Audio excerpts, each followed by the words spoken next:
কই, এই ছোঁয়ায় তো কোনো ঘৃণা নেই, যা আছে তা হলো ভালোবাসা। তাহলে রাতের ছোঁয়ায় কি হলো? অনু অবাক হয়ে অপলক তাকিয়ে আছে নির্ঝরের দিকে। সে সোফায় একটা বালিশ জড়িয়ে চোখ বন্ধ করে আছে। কি নিষ্পাপ মুখটা! বিয়ে থেকে শুরু করে এতটা সময় নির্ঝরের সাথে থাকলেও লোকটাকে ভালো করে দেখা হয়নি অনুর। আসলে হৃদয়ের মাঝে কেউ লুকিয়ে থাকলে কি কারো দিকে চোখ যায়? হঠাৎই অনুর চোখ যায় বিছানার দিকে। বিছানার বেশ কিছু জায়গায় রক্তের দাগ স্পষ্ট। অনুর চোখ আবার জলে ভিজে যায়। এরকম একটা লোকের সাথেই তাকে কাটাতে হবে জীবনের বাকি রাতগুলো। শাড়ির আঁচলটা ঠিক করো। এভাবে শরীর দেখে আজ যার মন পাও না কেন, আমার মন পাবে না। কথাটা বলেই ঘরের দিকে পা বাড়ায় নির্ঝর। সেই ভোর রাত থেকেই অনু বারান্দায় দাঁড়িয়ে আছে। ভোরের আকাশ অনেক দিন দেখা হয় না। সকালের রক্তিম সূর্য আর কিচিরমিচির পাখির গান, হালকা বাতাস। অনেক দিন পর এভাবে খোলা আকাশ দেখতে বড্ড ভালো লাগছিল অনু। সারা রাতে হৃদয়ে যে ঝড় শুরু হয়েছিল তার অনেকটাই শান্ত হয়ে গিয়েছে। মৃদু বাতাসে শাড়ির আঁচলটা বুক থেকে একটু সরে গিয়ে পেটের কিছু অংশ দেখা যাচ্ছিল। ব্যাস, তা দেখেই নির্ঝরের এমন মন্তব্য। ভুল করেই তো সরে গেছে, ইচ্ছে করে তো আর দেখিয়ে বেড়াচ্ছি না। আমি কি তেমন মেয়ে নাকি? স্বামী তো আর পরপুরুষ নয়, এমন করে বলার কি আছে? কি নোংরা মানুষ, আর কি নোংরা চিন্তা ভাবনা তার! ছি! কথাগুলো নিজে নিজেই বলছিল অনু। হঠাৎই দরজায় খটখট শব্দে অনু ছুট লাগায় ঘরের দিকে।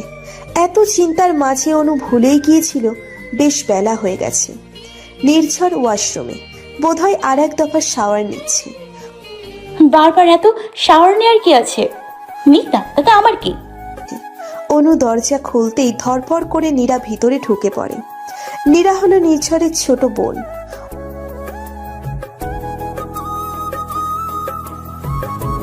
ঘুমালে তো ঘুম ভাঙবে, ঘুমালাম কখন? কই না তো, শাওয়ারে।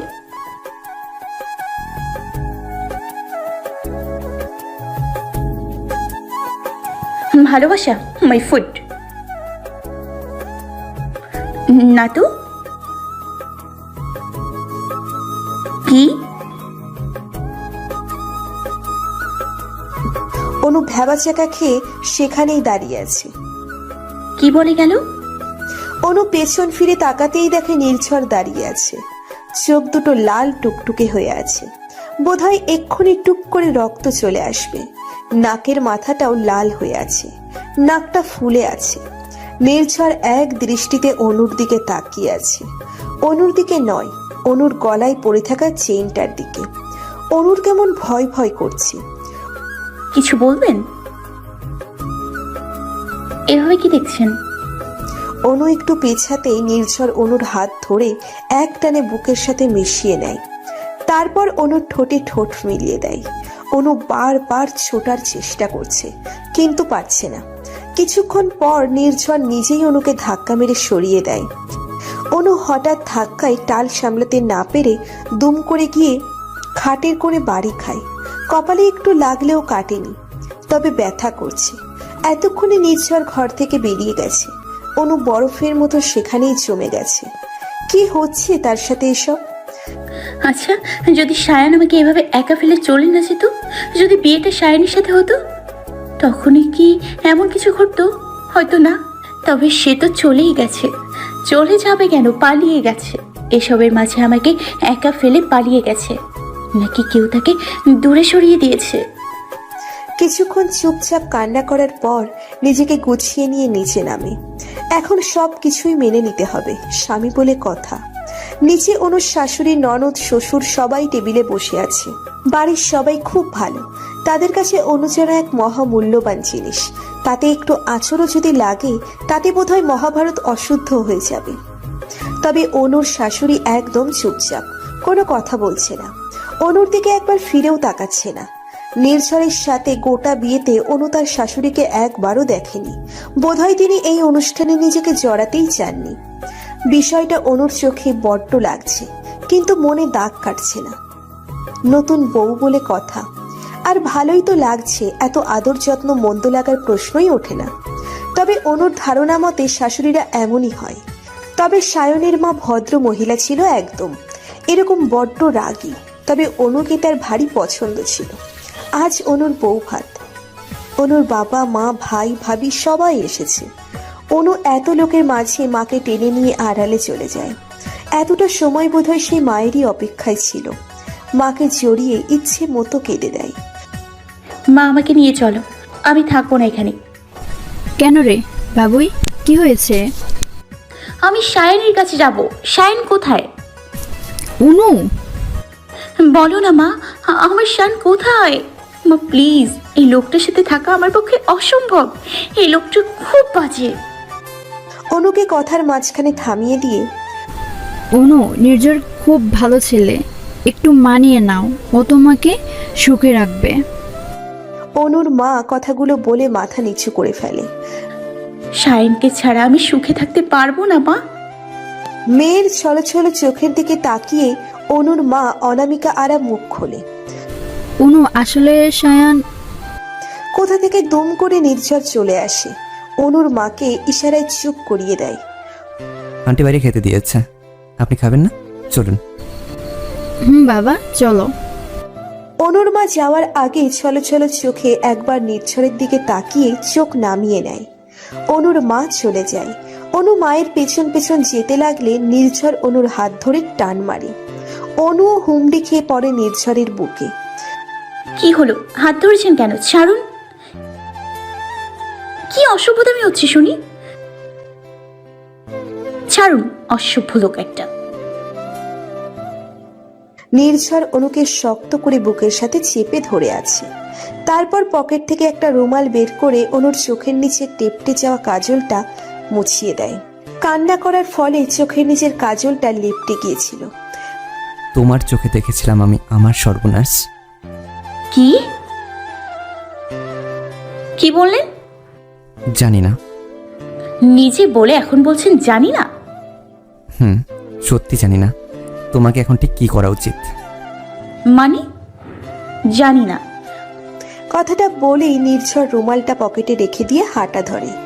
অনুও নির্ঝরের পেছন পেছন হাঁটছে না, রীতিমতো ছুটছে। নির্ঝর ইয়া লম্বা মানুষ, তার উচ্চতার কাছে অনু নিছকই বাচ্চা। উফ, একেবারে হাতি একটা। অনুর কাছে তার স্বামীকে পৃথিবীর সবচেয়ে রহস্যময় চরিত্র বলে মনে হচ্ছে, যার হৃদয়ের বেলাভূমিতে কখনো মেঘ তো কখনো বৃষ্টি, আবার মাঝে মাঝে রোদ্দুরও উঁকি মারে। কি চাই এই রহস্যময় মানব? না রহস্যময় স্বামী নামক এক অজানা চরিত্র। নির্ঝর ধীর পায়ে এগিয়ে আসছে অনুর দিকে। অনুর ভয়ে বুক কাঁপছে, যদি কাল রাতের মতো আবার।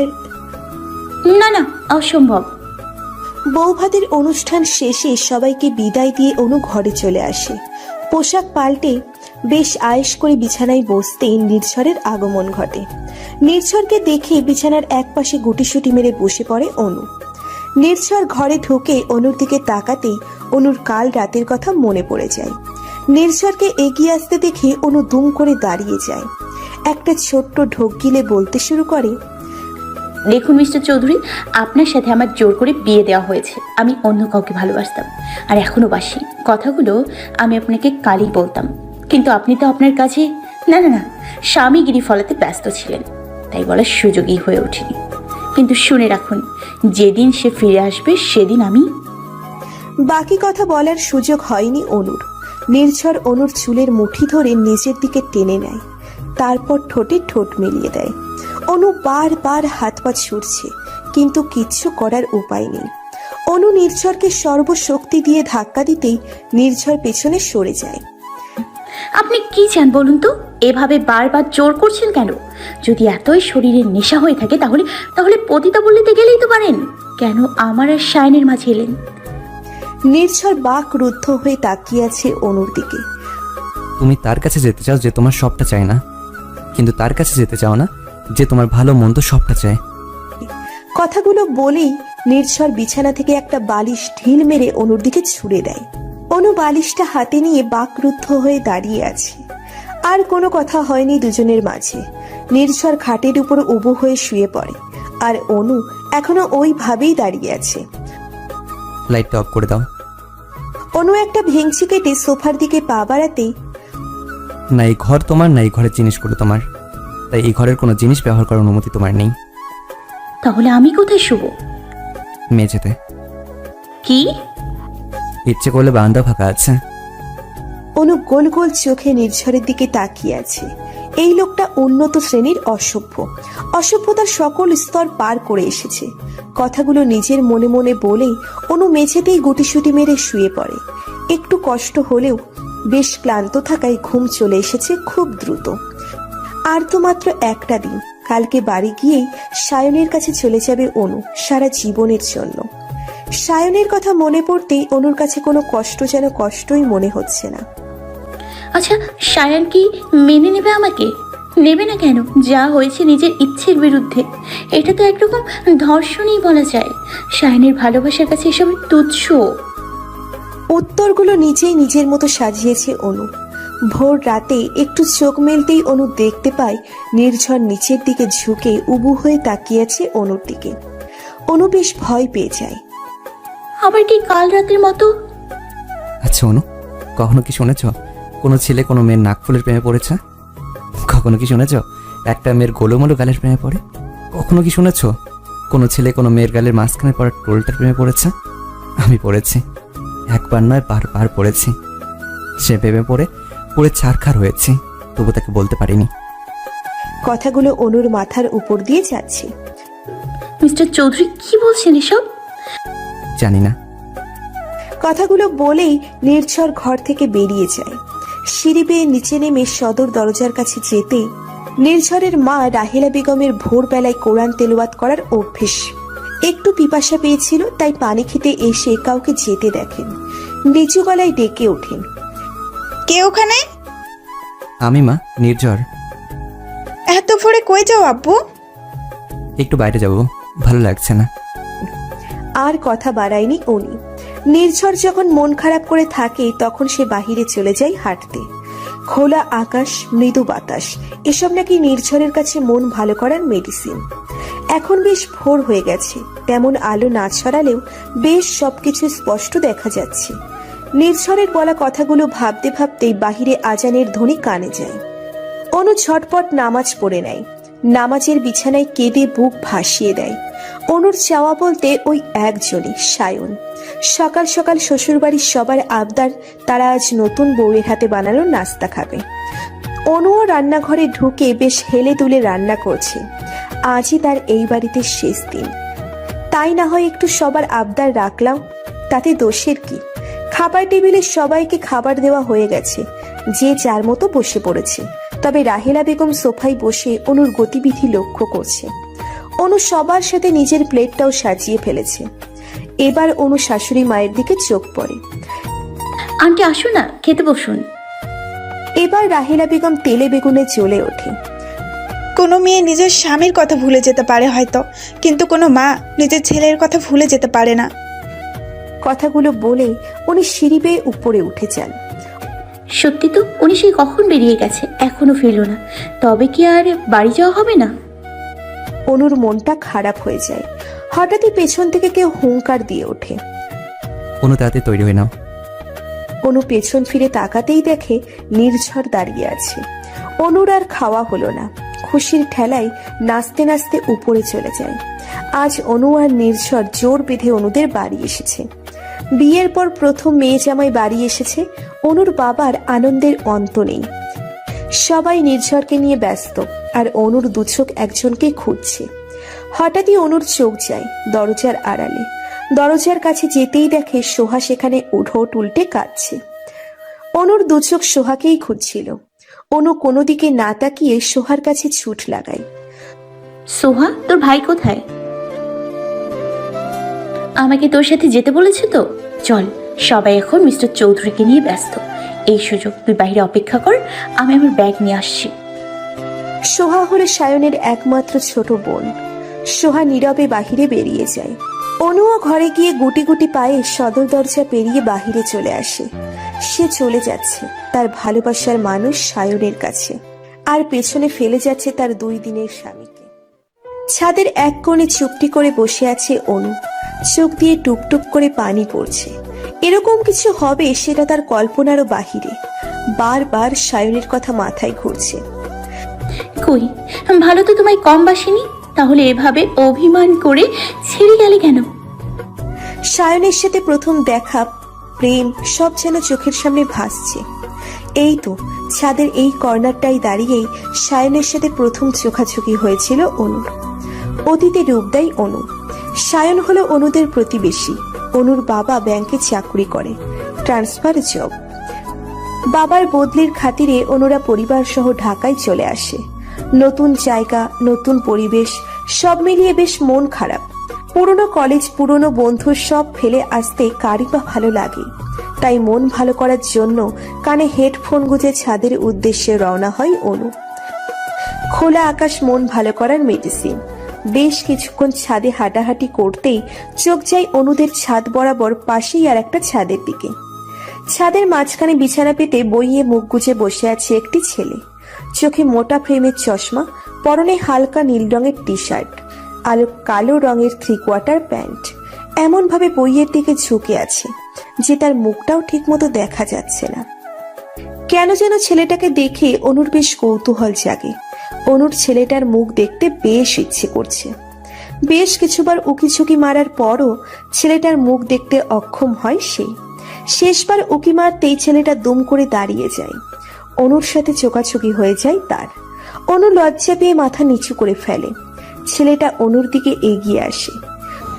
আপনি কি কিছু বলবেন আমায়? মানে না তো। না, আমার মনে হলো বোধহয় কিছু বলতে চান, তাই বারবার।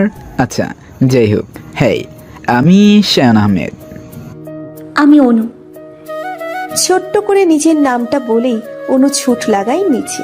কেন যেন তার বেশ লজ্জা করছে। ইস, কি লজ্জা।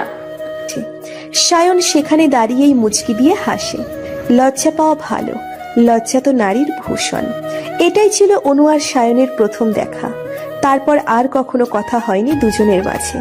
তবে দেখা হতো মাঝে মাঝে ছাদের এইখানটাই। সায়ন প্রায়ই ছাদের এই পাশটায় বসে বসে পড়তো। মাঝে মাঝে দুজনের দেখা হতো, চোখাচোখি হতো, তবে কথা হতো না। অতীত কত সুন্দর ছিল, কোথা থেকে কি হয়ে গেল। তখন সোহাকে পাঠিয়ে দেওয়ার পর অনু বাড়ির সবার চোখে ফাঁকি দিয়ে এক কাপড়ে বাড়ি থেকে বেরিয়ে আসে। তার ধারণা সায়নী সোহাকে পাঠিয়েছে অনুকে নিয়ে যেতে। সে হয়তো তার প্রিয়তমার জন্য বাহিরে অপেক্ষা করছে। সায়নের জন্য অনুর বুকে বেশ অভিমান জমে আছে। অনু বাড়ি থেকে বেরিয়ে ছুট লাগায় বাড়ির পেছনের দিকে। সোহা অনুর কথা মতো সেখানেই অপেক্ষা করছিল।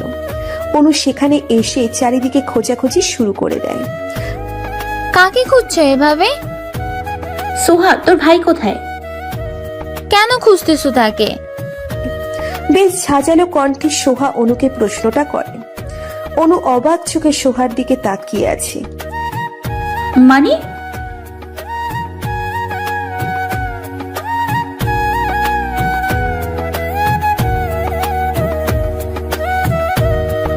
এসব কি বলছিস সোহা? ঠিকই তো বলেছি, সেদিন তুমি আসোনি বলেই তো আজ। কি? ভাইয়া আজই লন্ডন চলে যাচ্ছে, আর মাত্র 21 মিনিট পর ফ্লাইট। সায়ন চলে যাচ্ছে? এই নাও, মা এগুলো তোমায় ফিরিয়ে দিতে বলেছে।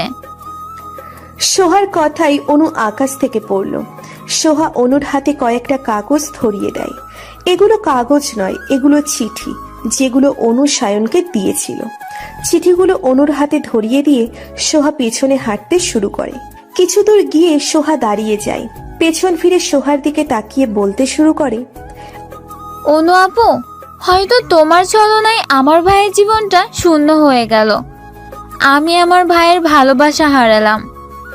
ও আর হ্যাঁ, এই চিঠিগুলোর অস্তিত্ব এখানেই শেষ করে দাও, না হলে যদি তোমার বরের হাতে চলে যায়।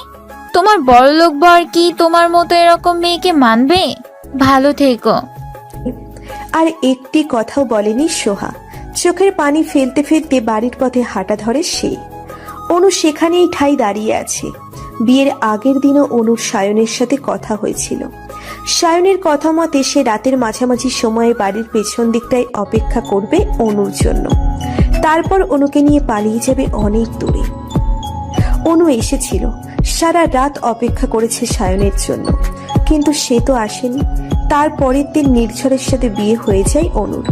অনু চিঠিগুলো মুষ্টিবদ্ধ করে বাড়ি ফিরে আসে, ছাদের এক কোণে গুটিসুটি মেরে বসে পড়ে।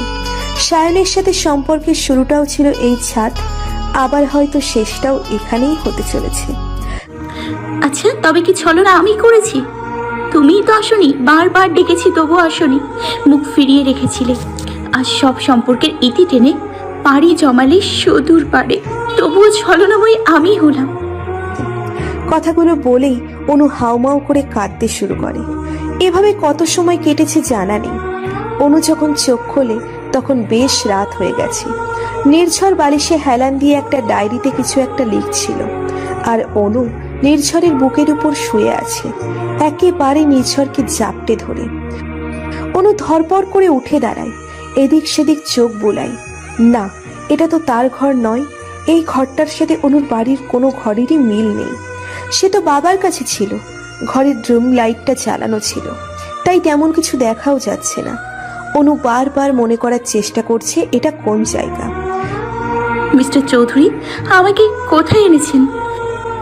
নির্ঝর অনুর দিকে তাকিয়ে মুচকি হেসে উত্তর দেয়, যেদিন আমি তোমার নাম নিয়ে কবুল বলেছিলাম, সেদিনই তোমার পায়ে এক অদৃশ্য শিকল পরিয়ে দিয়েছিলাম। আর যখন তুমি আমার নামে 3 বার কবুল বলো, সেদিনই তুমি নিজেই সেই শিকল নিজের পায়ে বেঁধে নাও।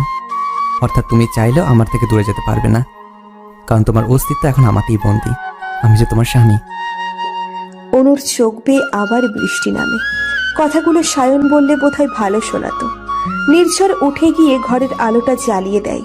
অনু ভালো করে তাকিয়ে দেখে এটা নির্ঝরের ঘর। নির্ঝর তাকে আবার এই বাড়িতে নিয়ে এসেছে।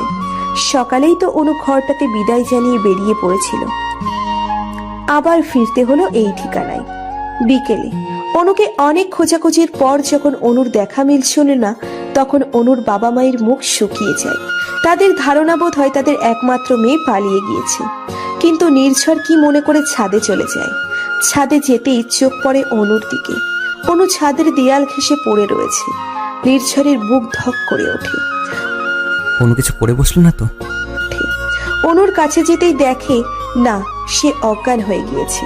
নির্ঝর একটা স্বস্তির নিঃশ্বাস ফেলে অনুকে কোলে তুলে নেয়। তারপর আর এক মুহূর্ত সেখানে দাঁড়ায় না। অনুকে কোলে নিয়ে হাঁটা ধরে গাড়ির দিকে। শ্বশুরবাড়ির সবার কথা অগ্রাহ্য করে নির্ঝর অনুকে নিয়ে বাড়ি চলে আসে। কান্নাকাটির ফলে অনুর বেশ মাথা ধরেছে, তাই অনু কথা না বাড়িয়ে বালিশ নিয়ে উঠে আসে। তার জায়গা যে এ ঘরের মেঝেতে। অনু উঠে আসতেই নির্ঝর অনুর কোমর জড়িয়ে ধরে, তারপর অনুর খোলা পেটে মুখ ডুবিয়ে দেয়। অনু ঠাই দাঁড়িয়ে আছে।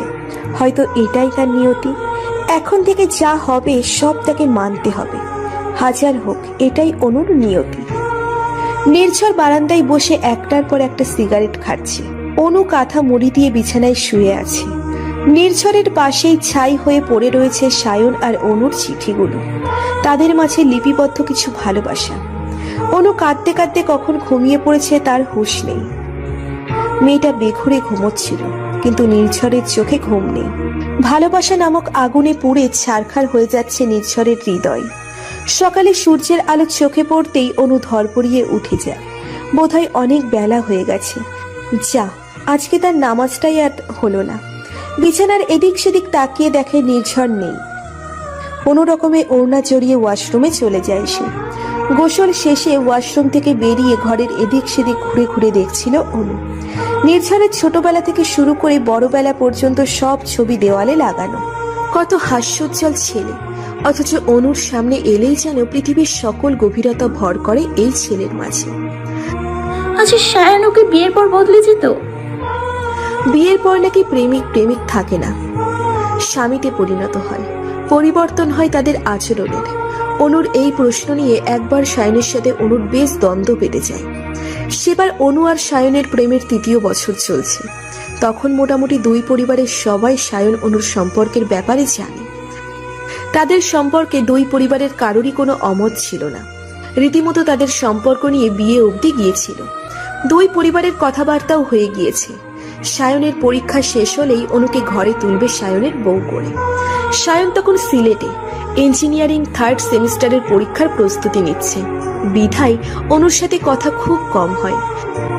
সায়ন বরাবরই পড়াশোনায় বেশি মনোযোগী।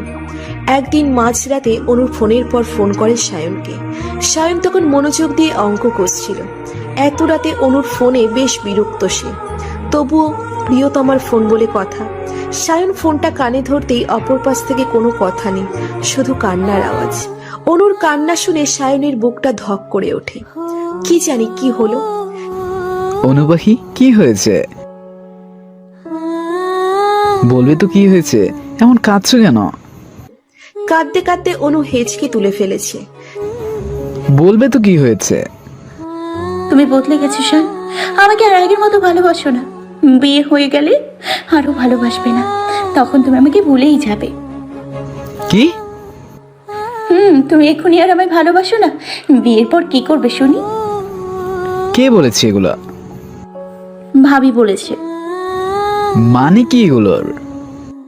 মানে বিয়ে করলে প্রেমিক আর প্রেমিক থাকে না, বর হয়ে যায়। তখন তুমিও আমার বর হয়ে যাবে। তো তখন তুমি আর আমায় ভালোবাসবে না।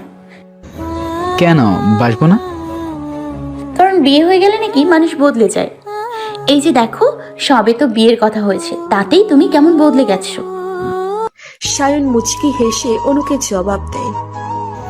সব সম্পর্কে একটা আলাদা নাম আছে, আলাদা টান আছে। যখন সম্পর্কে প্রেম থাকে তখন তাতে নানা রকম বাধা বাধকতা আর থাকে হারানোর ভয়। আর বিয়ে হয়ে গেলে সম্পর্কের নাম পরিবর্তন হয়, পরিবর্তন হয় সেই বাধ্যবাধকতাগুলো। তবে ভালোবাসার ধরনও পরিবর্তন হয়, কিন্তু পরিমাণের কোনো পরিবর্তন হয় না, বরং ভালোবাসা বেড়ে যায়। ও, তার মানে তুমি বদলাবে না? একদমই না। তাহলে ঠিক আছে। অনু, হুম, না কিচ্ছু না। বলেই ফেলো। কিছু কথা না হয় জমিয়ে রাখলাম, যখন আমাদের টুনাটুনির সংসার হবে তখন শোনাবো। কখন? কোনো এক নিঝুম রাতে আকাশে পূর্ণচন্দ্র থাকবে আর আমার বুকে তুমি। তাই?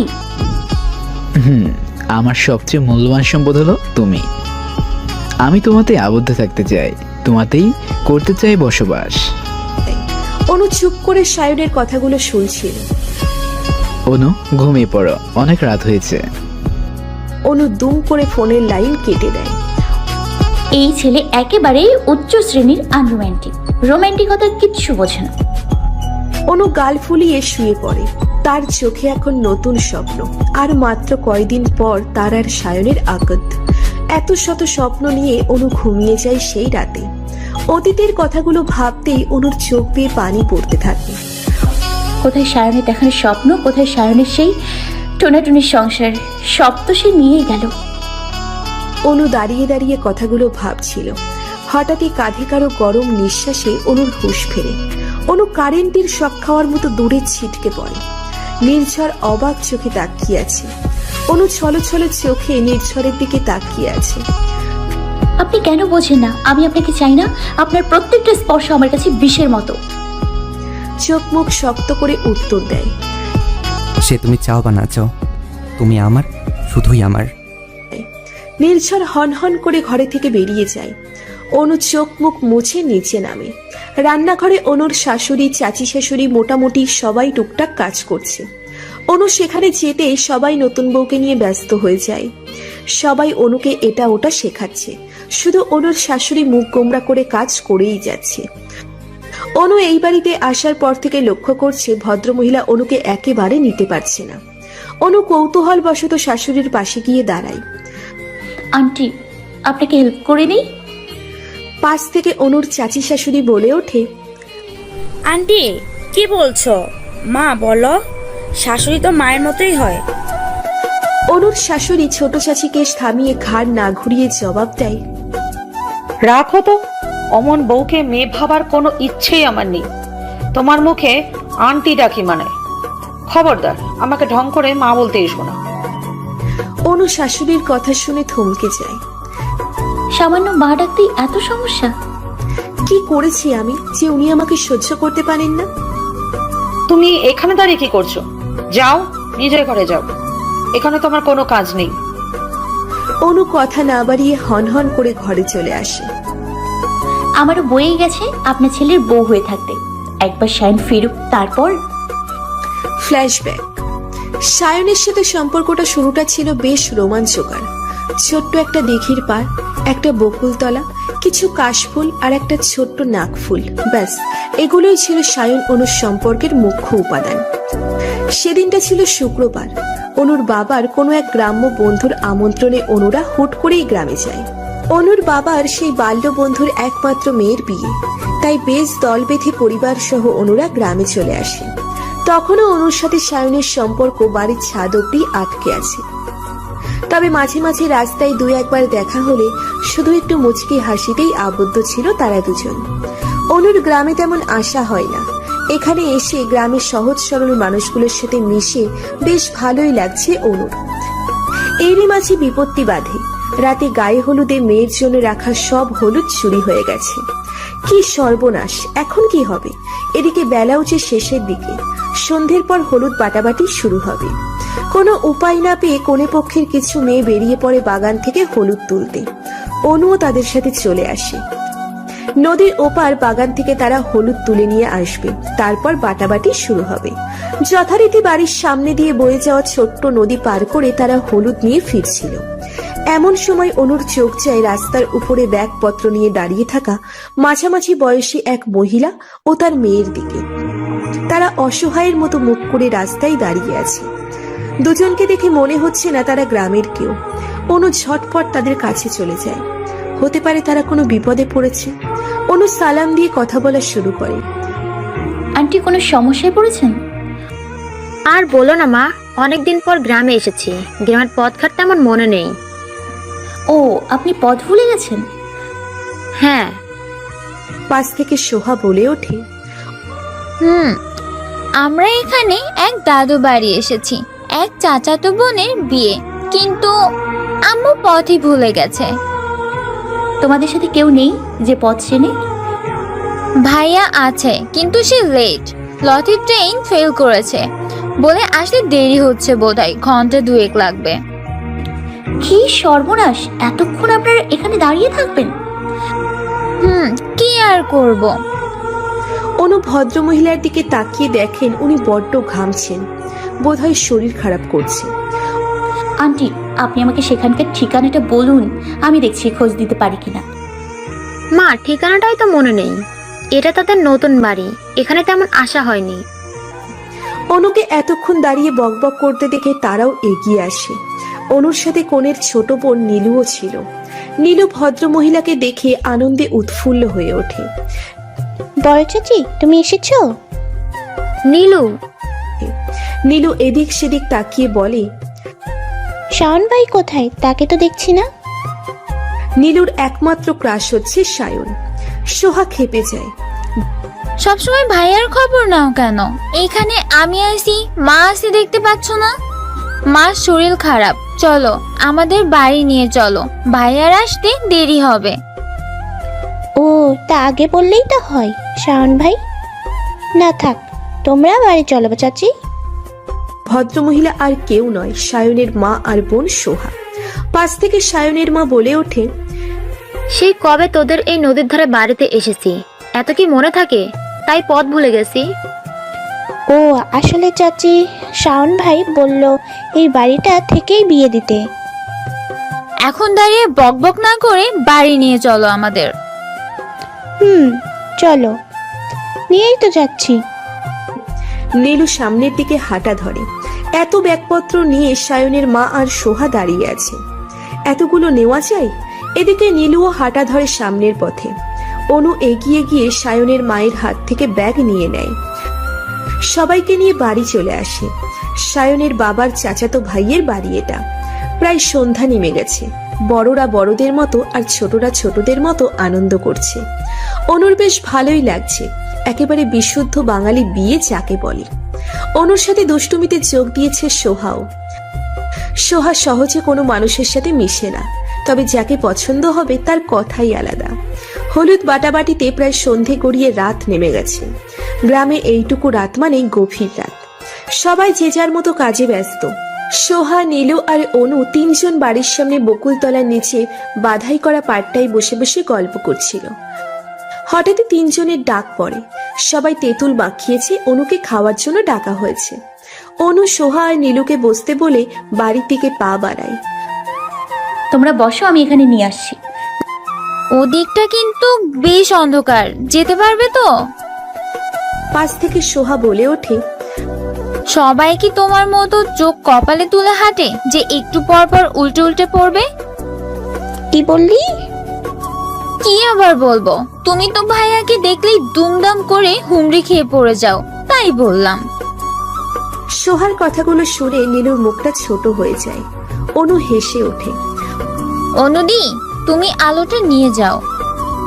না লাগবে না সোহা, আমি এই যাবো আর আসবো। অনু অন্ধকারের পথ হাঁটতে বাড়ির দিকে পা বাড়াতে কঠিন কিছু একটার সাথে বাড়ি খেয়ে দুম করে নিচে পড়ে যায়। অনু প্রথমে ভাবে হয়তো তাল গাছটা ছবে, পরে সেই কঠিন বস্তুকে নড়ে চড়ে উঠতে দেখে অনু ভয় চিৎকার দিয়ে ওঠে। বাবা গো, গাছ আবার নড়ে? সোহা, নীলু দুজনই অনুর চিৎকারে এগিয়ে আসে। মানে সরি, আমি দেখতে পাইনি। সোহা ছুটে এসে আলো চালিয়ে দেখে অনু ভয় ভয় মুখ করে নিচে পড়ে রয়েছে। ভাইয়া তুই? শাওন ভাই, তুমি এসেছো? নীলু সায়নকে দেখে এগিয়ে যেতেই পায়ে পা বেঁধে দুম করে নিচে পড়ে যায়। সোহা দাঁড়িয়ে দাঁড়িয়ে কপাল চাপড়াচ্ছে। হয়ে গেল। মানুষ সুলাইমান খানকে দেখেও এতটা হুমকি খায় না যতটা তোকে দেখে হুমড়ি। এখন আবার নীলপির সাথে অনুপিও যোগ দিয়েছে, একসাথে দুটো মেয়ে। চল এখান থেকে বাড়ির ভেতরে চল, না হলে দুজনই হয়তো এবার ভিমড়ি খাবে। সায়নের কানে সোহার কথা ঢুকছে না, সে তো অনুকে দেখতে ব্যস্ত। রাতে মৃদু আলোয় অনুকে চিনে নিতে সায়নের একটুও কষ্ট হয়নি। অনু সায়নের দিকে হাঁ করে তাকিয়ে আছে। দুজনের কেউই কাউকে এভাবে আশা করেনি। সায়ন অনুর দিকে হাত বাড়িয়ে দেয়। অনুও সায়নের হাত ধরে নেয়। অনু সায়নের হাত ভর করে উঠে দাঁড়ায়। নীলু ভ্যাবলার মতো তাকিয়ে আছে। সায়ন মুচকি দিয়ে হাসছে। অনুর কিছুটা লজ্জা লাগছে। অনুর বুকটা ভীষণ ভাবে ধুকপুক ধুকপুক করছে। বোধহয় কিছু হতে চলেছে, হয়তো। আমাদের খোকন ডায়েরি চ্যানেলের নতুন নতুন ভালোবাসার গল্প পেতে চ্যানেলটি সাবস্ক্রাইব করে বেল বাটনে ক্লিক করুন। নির্ঝর লাগছে, ছাড়ুন আমাকে প্লিজ। লাগুক, তোমার এত সাহস হয় কি করে যে তুমি সায়নকে ফোন করেছো? একটু লজ্জা করে না? নির্ঝর অনুর হাত পিছনে মুড়ে রেখেছে। অনু ব্যথায় ছটফট করছে। অনুর অপরাধ, সে সায়নকে ফোন করেছিল, যদিও ফোন বারবার রিং হয়ে কেটে গেছে। সায়ন ফোন তোলেনি। নির্ঝর সেই সকালে বাড়ি থেকে বেরিয়ে যায় অফিসের উদ্দেশ্যে। প্রায় রাতের দিকে বাড়ি ফিরে দেখে অনু বারান্দায় দাঁড়িয়ে কাকে যেন ফোন করছিল আর বারবার চোখের পানি মুছছিল। নির্ঝর কিছু একটা আন্দাজ করে অনুর কাছে গিয়ে ছো মেরে ফোনটা কেড়ে নেয়। ফোনের স্ক্রিনের দিকে তাকাতেই দেখতে পায় সেখানে সায়নের নাম্বার। নির্ঝরের মাথা আগুন ধরে যায়। অনুকে টেনে ঘরে আনে, ফোনটা আছাড় মেরে ভেঙে ফেলে। নির্ঝর অনুর হাতটা পিছনে মুড়ে রেখেছে। অনু বারবার ছোটার চেষ্টা করছে। অনু কেঁদে দেয়। দেখুন মিস্টার চৌধুরী, আপনি কি চান বলুন তো? তুমি কি চাও সেটা আগে বলো। আমাকে কেন আরো খারাপ হতে বাধ্য করছো তুমি? সায়নকে চাই। আর আমি তোমাকে? নির্ঝর অনুর হাতটা ছেড়ে দেয়। অনু নির্ঝরের থেকে দূরত্ব বজায় রেখে দাঁড়ায়।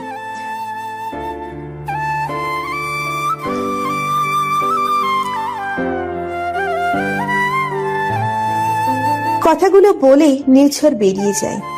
অনু থম মেরে বসে পড়ে মেঝেতে। সায়নকে ঘিরে তার মনেও এক বড়সড় দ্বন্দ্ব রয়েছে। সায়নের হঠাৎ চলে যাওয়া, দুই পরিবারের মধ্যে দ্বন্দ্বের কারণ কোনোটাই অনুর জানা নেই। ফ্ল্যাশব্যাক। গ্রামের সেই বিয়ে বাড়িতে সায়ন অনু বেশ কাছাকাছি আসে। টুকটাক দেখা দেখি, একটু চোখাচোখি আর একটু ভালো লাগা, এক পর্যায়ে ভালোবাসা। অনু সায়ন বাড়ির সামনে বাধাই করা পাটটায় পাশাপাশি বসে আছে। অনু নিচের দিকে তাকিয়ে হাতে কি একটা আঁকিবুকি করছিল। সায়ন দুম করে অনুর হাতটা ধরে ফেলে। অনু একরকম চমকে উঠে সায়নের দিকে তাকায়। সায়ন সেই পাড়ের মেঝেতে হাঁটু গেড়ে বসে অনুর দিকে কয়েকটা কাশফুল আর একটা নাকফুল এগিয়ে দেয়।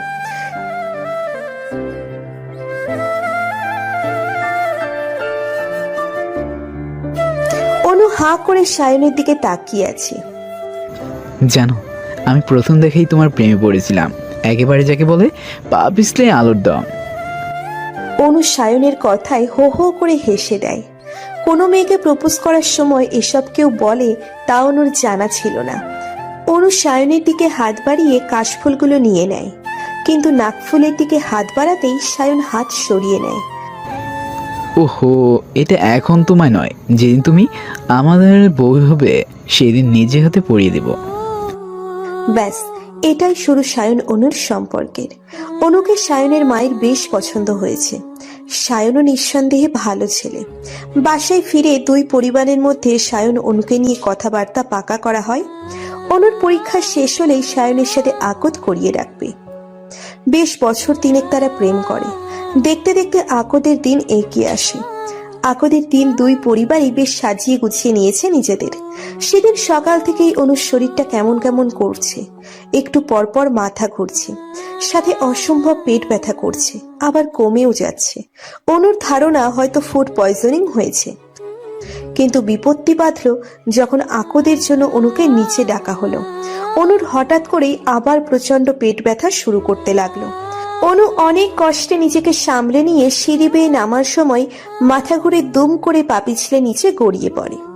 ঘটনাটা হঠাৎ ঘটায় সবাই অবাক হয়ে তাকিয়ে আছে। সিঁড়ি বেয়ে পড়ে মাথায় প্রচুর আঘাত লাগে অনুর। অনুকে হাসপাতালে ভর্তি করা হয়।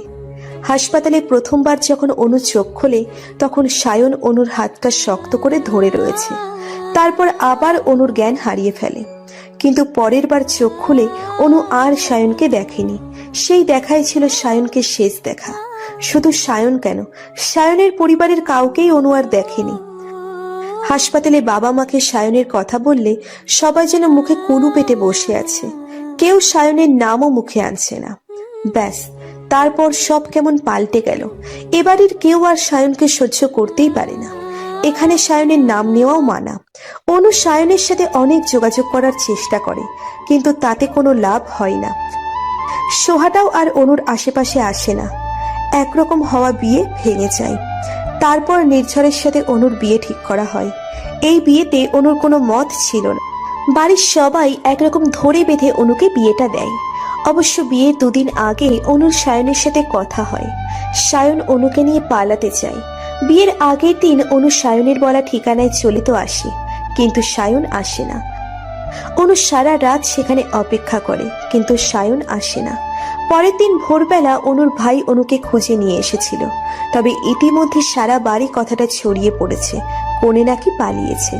তবে এই গুজবে নির্ঝরের সাথে বিয়েটা ভাঙেনি। সায়নের হঠাৎ পরিবর্তনের কারণটা অনুর আজও অজানা। তার ধারণা হয়তো এর পেছনে তার ভাইয়ের কোনো হাত আছে। সে যে সায়নকে দুচোখে সহ্য করতে পারে না। তার নাকি প্রথম থেকেই নির্ঝরকে পছন্দ। তবে অনুর ধারণা কতটুকু সত্য তাও অনু ভালো করে জানে না। এখন বর্তমানে আসা যাক। প্রায় রাত গড়িয়ে ভোর হতে চলল। নির্ঝরের কোনো খবর নেই। অনুর মনে শুধু একটা কথাই ঘুরছে, এই লোকটা বারবার কি বলতে চাইছেটা কি। অনু বারান্দায় পায়চারি করছে। এমন সময় বাড়ির গেট দিয়ে একটা গাড়ি ভিতরে ঢুকছে। এটা নির্ঝরের গাড়ি। অনু একটু উকিঝুঁকি মারতেই দেখে গাড়ির ড্রাইভিং সিটে একটা মেয়ে বসা। মেয়েটি নিচে গাড়ি থেকে নেমে নির্ঝরকে দরজা খুলে দেয়। নির্ঝরের ডান হাতে ইয়াব বড় একটা ব্যান্ডেজ। মেয়েটি নির্ঝরকে ধরে ধরে ভেতরে নিয়ে আসছে। নির্ঝর কেমন খুঁড়িয়ে খুঁড়িয়ে হাঁটছে। এই দৃশ্য দেখে অনুর কপালে কিঞ্চিত ভাঁজ পড়ল। বাড়ির বেলটা বাজছে। অনু ছুট লাগায় দরজা খুলতে। অনু দরজার কাছে যাওয়ার আগেই নির্ঝরের মা গিয়ে দরজা খুলে দেয়। মেয়েটি নির্ঝরকে সোফায় বসিয়ে রেখে নির্ঝরের মাকে গিয়ে জড়িয়ে ধরে। অনু মেয়েটিকে ঘুরে ঘুরে দেখছে। কোথায় যেন দেখেছিল মেয়েটিকে, কিন্তু কিছুতেই মনে আসছে না। মেয়েটিকে কোথায় যেন দেখেছিলাম। সিঁড়ির সামনেই অনু দাঁড়িয়ে আছে, কিন্তু একই কাণ্ড। নির্ঝর সেই নতুন মেয়েটার হাত ধরে ঘরে চলে গেল। অনুর দিকে একবার তাকালেও না। অনুও পেছন পেছন চলে গেল ঘরে। কি সর্বনাশ! ঘরের দরজাও বন্ধ করে রেখেছে। রাগে অনুর গা জ্বলছে। প্রথম দিনে বুঝেছিল এই লোকের চরিত্রের সমস্যা রয়েছে। অনু গায়ের সর্বশক্তি দিয়ে দরজা ধাক্কাতে লাগলো। এই যে মিস্টার চরিত্রবান স্বামী, এবার দরজা খুলুন, আমিও দেখি আপনার ভালোবাসার বাহার। ভেতর থেকে কোনো সাড়া নেই। অনু তো দরজা ধাক্কিয়েই যাচ্ছে। লাথি ঝাঁটা কিচ্ছু বাকি রাখেনি। পারলে তো কখন দরজা ভেঙে ফেলতো। অনুর কেমন কেমন লাগছে। নির্ঝর আবার সিমি নামের মেয়েটির সাথে পরকীয়ায় জড়ালো না তো? বলা যায় না, লোকটার তো এমনিতেও চরিত্রের সমস্যা রয়েছে। ছাদ থেকে ঘরে ফিরে বিছানার এক পাশে পা ঝুলিয়ে বসে আছে অনু। নির্ঝরের কোনো খবরই নেই। সে সিমির সাথে দেখা করতে গেছে। সিমি ঘরে, মেয়েটা নাকি এই বাড়িতেই থাকবে। বেশ কিছুক্ষণ অপেক্ষা করার পর নির্ঝর ঘরে ফেরে। অনু একই ভঙ্গিতে বসে আছে। নির্ঝর অনুর দিকে একবার তাকিয়ে চোখ নামিয়ে নেয়। কি হলো, ঘুমাবে না? অনু একবার নির্ঝরের দিকে তাকিয়ে চোখ নামিয়ে নেয়। কি হলো? দেখুন মিস্টার চৌধুরী, আমি যেমন আপনার কোনো বিষয়ে নাক গলাচ্ছি না, তেমন আপনিও আমার কোনো বিষয়ে নাক গলাবেন না। ঠিক আছে? মানে? অনু তেলে বেগুনে জ্বলে উঠল।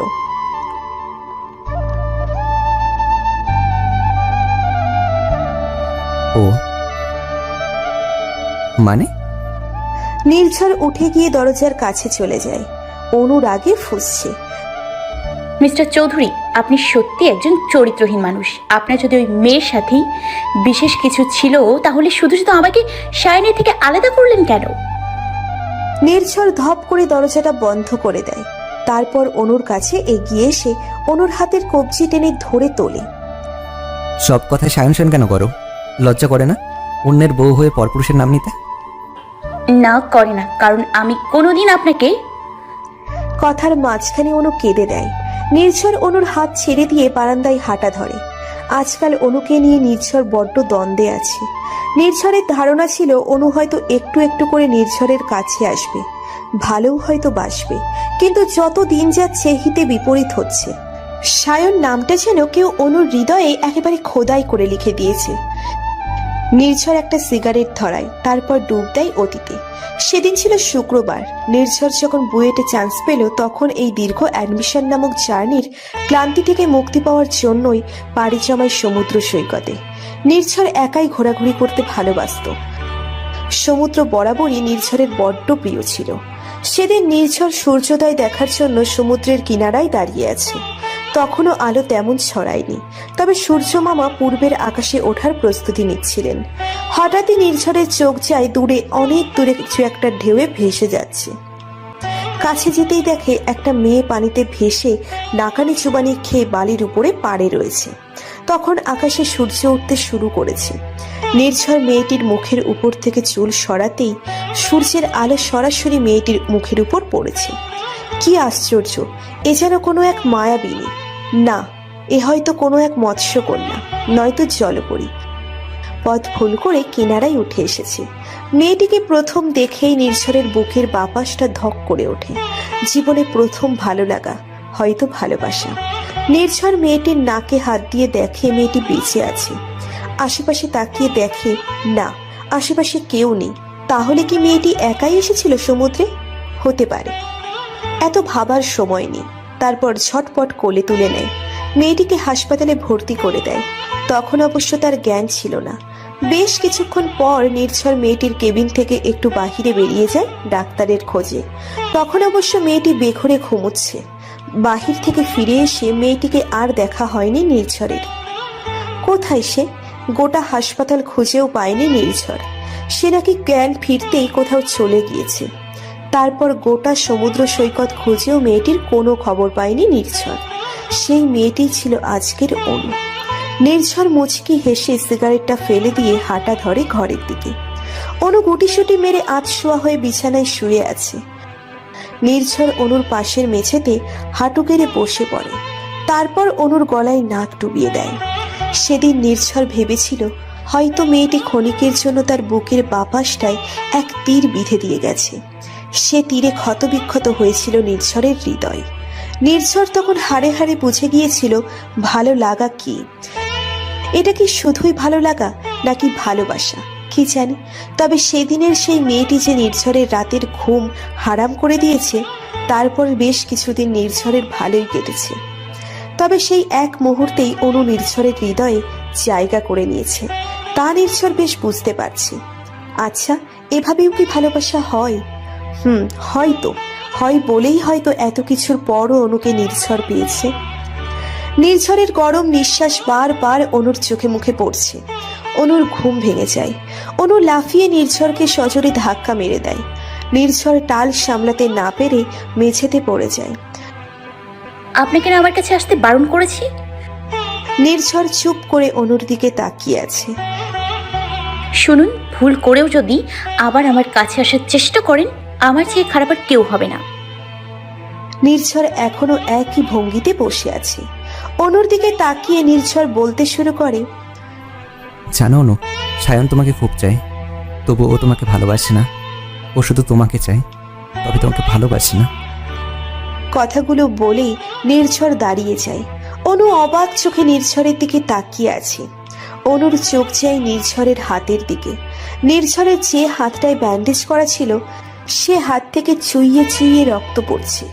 অনু কোনো রকমে বিছানা থেকে উঠে নির্ঝরের কাছে গিয়ে নির্ঝরের হাতটা ধরতেই নির্ঝর হাত সরিয়ে নেয়। দেখুন নির্ঝর, আপনার হাতে রক্ত পড়ছে।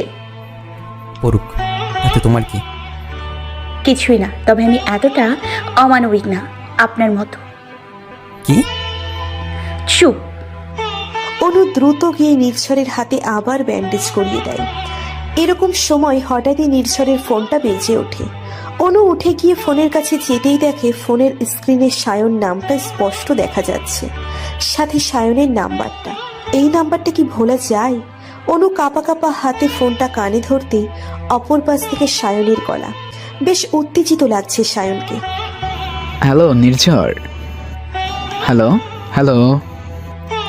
অনুর চোখ দিয়ে টুকটুক করে পানি পড়ছে। এতদিন পর সে। শুনতে পাচ্ছিস না? আমি সায়ন বলছি নির্ঝর। এবার আর অনু চুপ করে থাকতে পারেনি, একেবারে হু হু করে কেঁদে দেয়। নির্ঝর অবাক চোখে অনুর দিকে তাকিয়ে আছে। অনু কাঁদছে।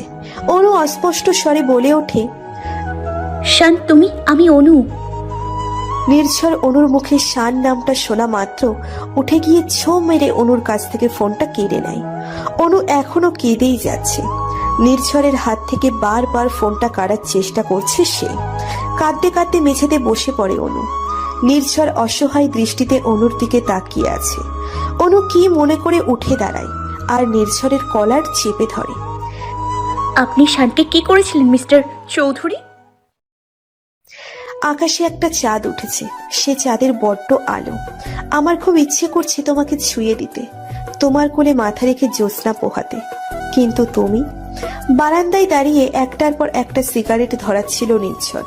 অনু বারবার সায়নের কথা জানতে চাইছে, কিন্তু অনুকে দেওয়ার মতো কোনো উত্তরই নির্ঝরের কাছে নেই। যা আছে তা অনুকে জানাতে চাই না নির্ঝর। বেশ বেলা করেই অনুর ঘুম ভাঙে। রাতে কান্না করতে করতে কখন ঘুমিয়েছে তা মনে নেই। কোনো রকমে ফ্রেশ হয়ে নিচে নামতেই দেখে সোফায় পাশাপাশি নির্ঝর আর সিমি বসে আছে। দুজন বেশ হাসাহাসি করছে। বারবার সিমি নির্ঝরের গায়ে ঢলে ঢলে পড়ছে। নির্ঝরও তেমন। অনু আর চোখে দুজনকে দেখছে। অনুর কেমন যেন বেশ রাগ হচ্ছে। চরিত্রহীন লোক কোথাকার। অনু রাগে দুমদুম করতে করতে রান্নাঘরে চলে যায়। রান্নাঘরে অনুর শাশুড়ি রান্না করছে। অনুকে রান্নাঘরে দেখে উনি একবার তাকিয়ে চোখ সরিয়ে নেয়। ভদ্রমহিলা কেন যেন অনুকে একেবারে সহ্য করতে পারে না। আন্টি, আমি হেল্প করি। অনুর শাশুড়ি একবার অনুর দিকে তাকিয়ে চোখ ফিরিয়ে নেয়। আন্টি। নাই বাড়ি তোমার, নাই রান্নাঘর। এ বাড়িতে তোমার সীমানা কেবল নির্ঝরের ঘর পর্যন্তই। অনু ভদ্রমহিলার দিকে তাকিয়ে আছে।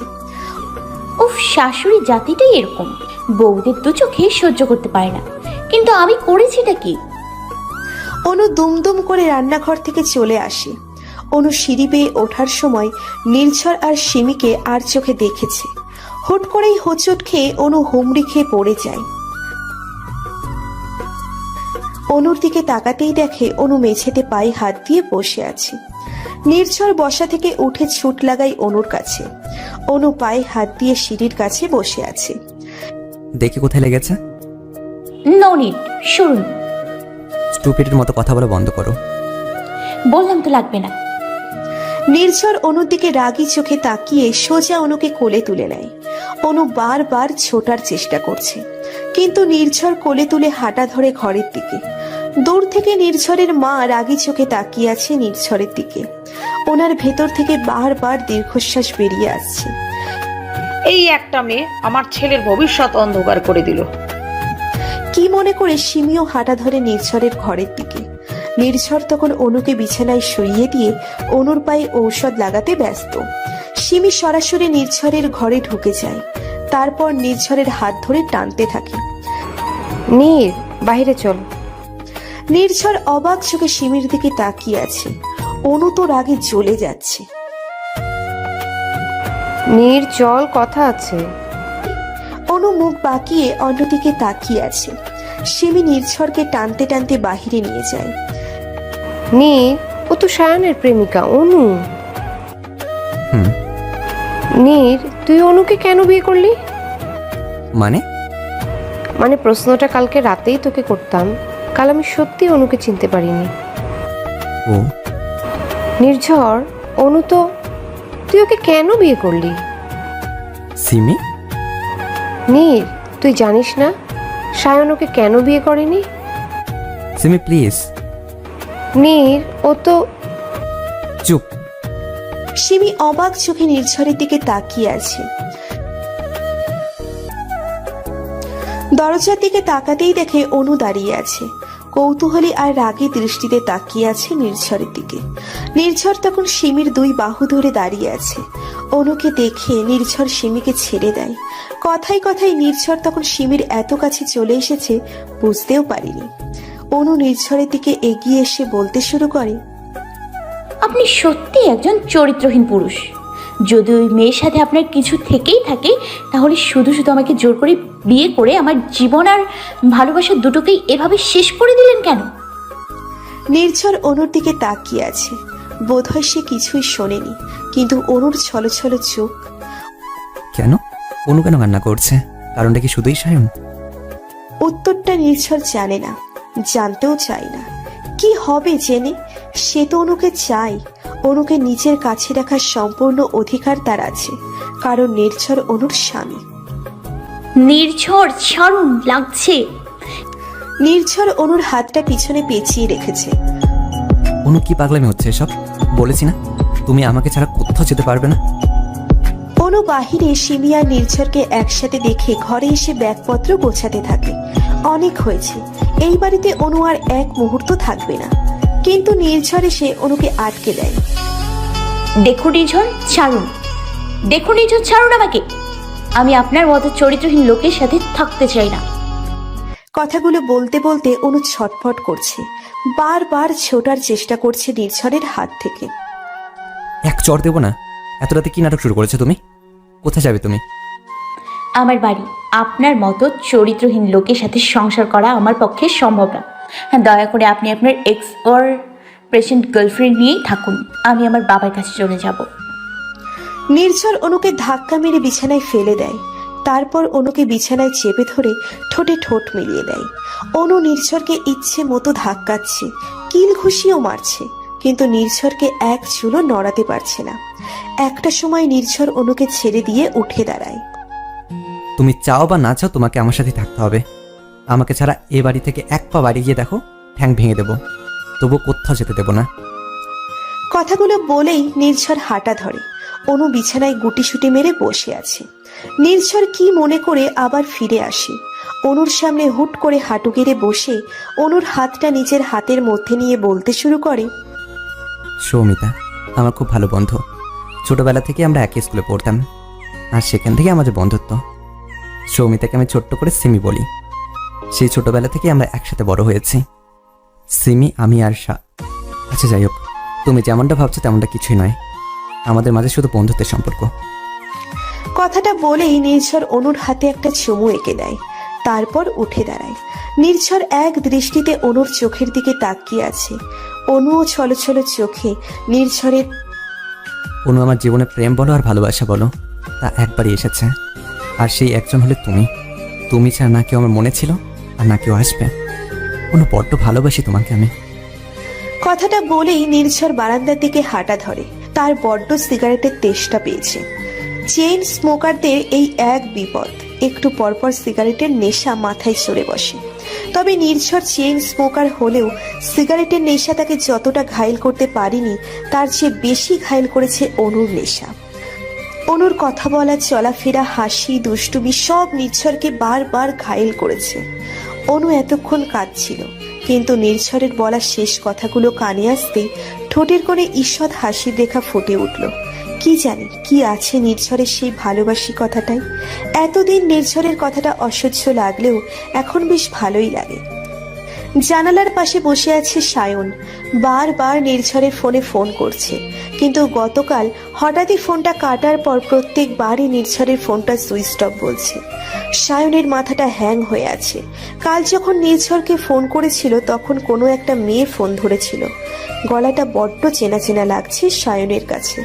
হঠাৎই নেটওয়ার্ক প্রবলেম, তাই ভালো মতো কিছু শোনা যাচ্ছিল না। সায়নের কেন যেন মনে হচ্ছে ওটা অনুর গলা ছিল, কিন্তু নির্ঝরের ফোনে অনু কি করে আসবে?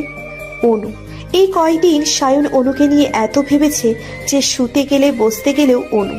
হয়তো মনের ভুল, কথাগুলো নিজেই নিজেকে বলছিল সায়ন। বাহিরে স্নোফল হচ্ছে। সায়ন এক মনে বাহিরে সাদা তুলোর মতো স্নোগুলো দেখছে।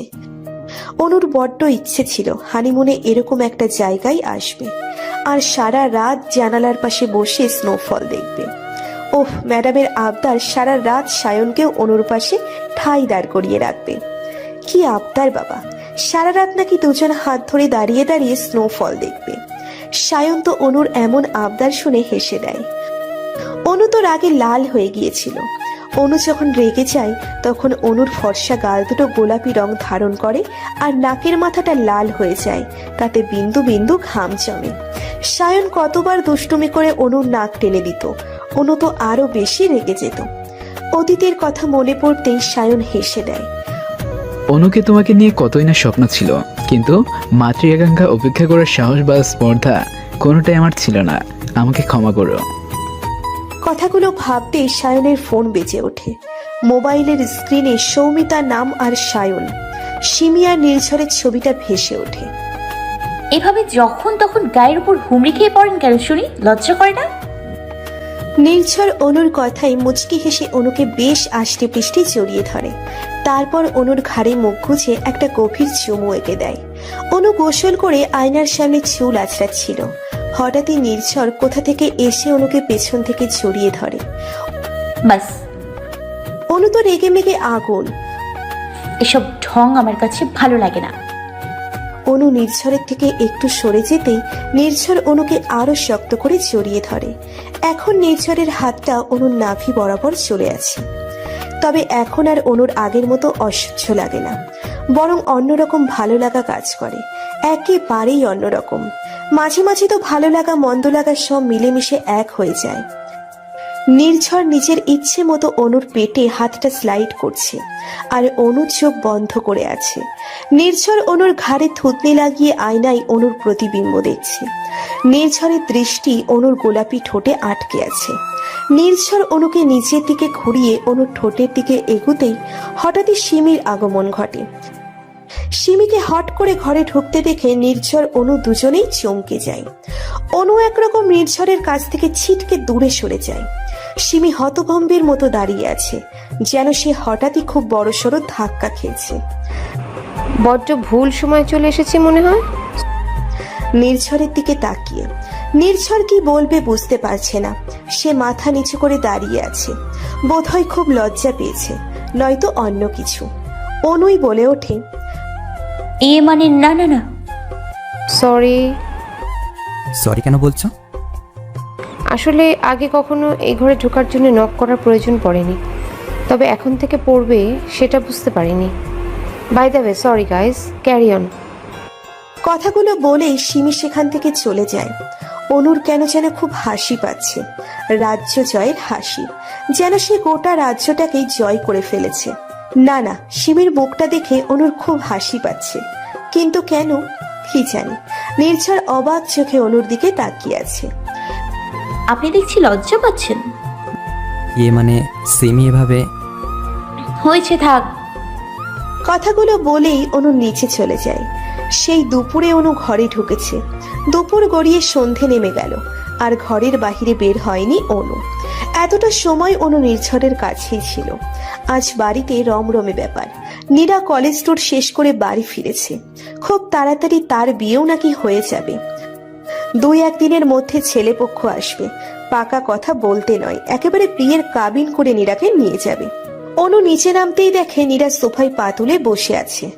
অনুকে দেখে নাক ফুলিয়ে বলতে থাকে, ভাবি, সেই কখন থেকে তোমার জন্য অপেক্ষা করছি, কই তুমি তো নিচেই নামো না। অনু মুচকি হেসে নীরার পাশে এগিয়ে বসে পড়ে। ননদিনী গো, আমি কি আর জানতাম তুমি এসছো? জানলে তো গোসল টোসল বাদ দিয়ে ছুটে তোমার কাছে চলে আসতাম। ওয়েট, এই বিকেলবেলা গোসল কি ব্যাপার? অনেক ব্যাপার আছে, তবে তোমাকে বলা যাবে না। কথাটা বলেই অনু হেসে দেয়। বলো না। বললে কি আর বুঝবে? 2 দিন পর তোমারও দিন আসছে। মানে জানো না বুঝি? তুমিও না? তা প্রেম টেম করো নাকি? ও বাবা, প্রেম একদমই না। খালামণির ইচ্ছে আমাকে তার ছেলের বউ করবে, তাই। কথাটা বলতেই নীরা লজ্জায় লাল হয়ে গেল। খালামণি মানে তুমি জানো না? কই না তো। ভাইয়া তোমাকে কিছুই বলেনি? না রে বাবা।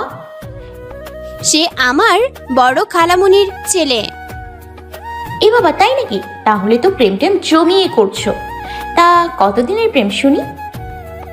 না গো ভাবি, সে তো আমার পিচ্চু ছাড়া কখনো ডাকেনি। তার মতে আমি নাকি তার বোনের মতো। তুমি লাইন মারার চেষ্টা করছো? পাত্তা দেয়নি। ধুর, কে বলেছে সে তোমাকে বোন ভাবে? তার মনেও হয়তো তোমাকে নিয়ে কিছু ছিল, না হলে বিয়ে করেছে কেন? নীরা লজ্জায় লাল হয়ে গেছে। ধুর। তাহলে সোহাগী ননদিনী 2 দিন পর বর সোহাগী হবে। ভাবি চুপ করবা? তা তার নাম কি? নাম তো। নীরা সিঁড়ির দিকে তাকাতেই দেখে নির্ঝর আর সিমি একসাথে সিঁড়ি দিয়ে নামছে। নীরা অনুর দিকে তাকিয়ে বলে, এভাবে বসে না থেকে বরকে একটু আঁচল দিয়ে ঢেকে রাখো। তোমার বর যা হ্যান্ডসাম, যখন তখন চুরি হয়ে যাবে। এমনিতেও অনেকেরই নজর রয়েছে তোমার বরের উপর। নির্ঝর আর সিমির দিকে ইশারা করে। অনু একবার তাকাতেই নির্ঝরের চোখে চোখ পড়ে যায়। অনু মুখ ভেঙচি কেটে মুখ ঘুরিয়ে নেয়। তবে নির্ঝর বেশ সিরিয়াস লুকে আছে। অনু বসা থেকে উঠে দাঁড়াতেই কিছু একটার সাথে ধাক্কা খেয়ে আবার পড়ে যায়। নির্ঝর অনুর সামনে এসে দাঁড়িয়ে আছে। অনু ধাক্কাটা নির্ঝরের সাথেই খেয়েছে। নির্ঝর গম্ভীর মুখে অনুর সামনে দাঁড়িয়ে আছে। অনু, তৈরি হয়ে নাও।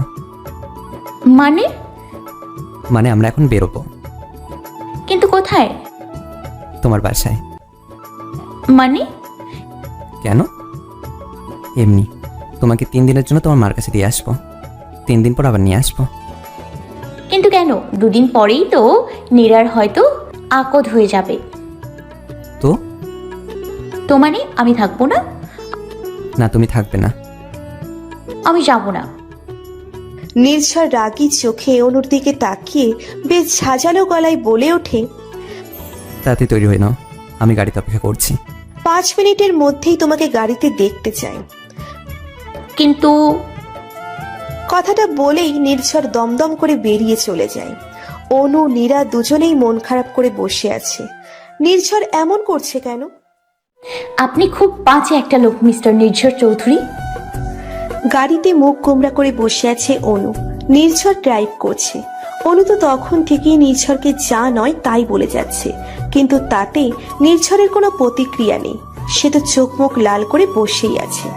নির্ঝরের গাড়িটা অনুদের বাড়ির সামনে গিয়ে থামে। নির্ঝর গাড়ি থেকে নেমে অনুর সামনে দরজাটা খুলে দিয়ে অনুকে গাড়ি থেকে নামিয়ে দেয়। নামো। নামবে কি না? না, নামবো না। অনু নির্ঝরের দিকে একবার তাকিয়ে ঘাড় ঘুরিয়ে নেয়। নির্ঝর রেগে গিয়ে অনুর হাত ধরে জোর করে গাড়ি থেকে নামিয়ে দেয়। অনু তো রেগে মেগে আগুন। নির্ঝরের হাতে একটা খামচি দিয়ে বলতে শুরু করে, আপনি একটা লুচু, গন্ডার, বদমেজাজি, হাতি, গরু, ছাগল, সব সব আপনি। চুপ, আমি নীরার বিয়েটাই দেখতে পারলাম না। অনু এখন তো বিয়ে হচ্ছে না, শুধু আকদ হচ্ছে। তো আমি নীরার আকদে থাকতে চাই মিস্টার নির্ঝর। আমি না ওই বাড়ির একমাত্র বউ। তাই বুঝি? কবে থেকে তুমি নিজেকে আমার বউ ভাবতে শুরু করলে? আমি তো তুমি নীরা আকদে থাকতে পারবে না, তোমার কষ্ট হবে। আমি চাই না তুমি কষ্ট পাও। কেন কেন হবে আমার কষ্ট? জানি না, যাও তুমি বাড়িতে, আমি তোমাকে পরে এসে নিয়ে যাবো। কথাগুলো বলেই নির্ঝর পেছনে হাঁটা ধরে। আপনি খুব বাজে মিস্টার চৌধুরী। আপনার থেকে সায়ন। নির্ঝর একবার অনুর দিকে তাকিয়ে একটা দীর্ঘশ্বাস ফেলে গাড়িতে চড়ে বসে। অনু বোকার মতো দাঁড়িয়ে আছে। নির্ঝর আর একবারও পেছনে না ফিরে চলে যায়। অন্যদিন নির্ঝরের সামনে সায়নের কথা বললে রেগে যেত, কিন্তু আজ নির্ঝরের চোখে কোনো রাগ ছিল না। কি জানি কি ছিল ওই দুই চোখে, যা ছিল তা নীরার বোঝার বাহিরে। অনু বাড়ি ফিরতে আসতেই সবাই অনুকে দেখে অবাক। সবাই তো ড্রয়িং রুমে বসে চা খাচ্ছিল। অনুর মা অনুর দিকে এগিয়ে আসে। কিরে, তুই এই ভর সন্ধ্যাবেলায় এভাবে? কি হয়েছে? জামাই কোথায়? আসেনি? বাড়িতে কি কিছু হয়েছে?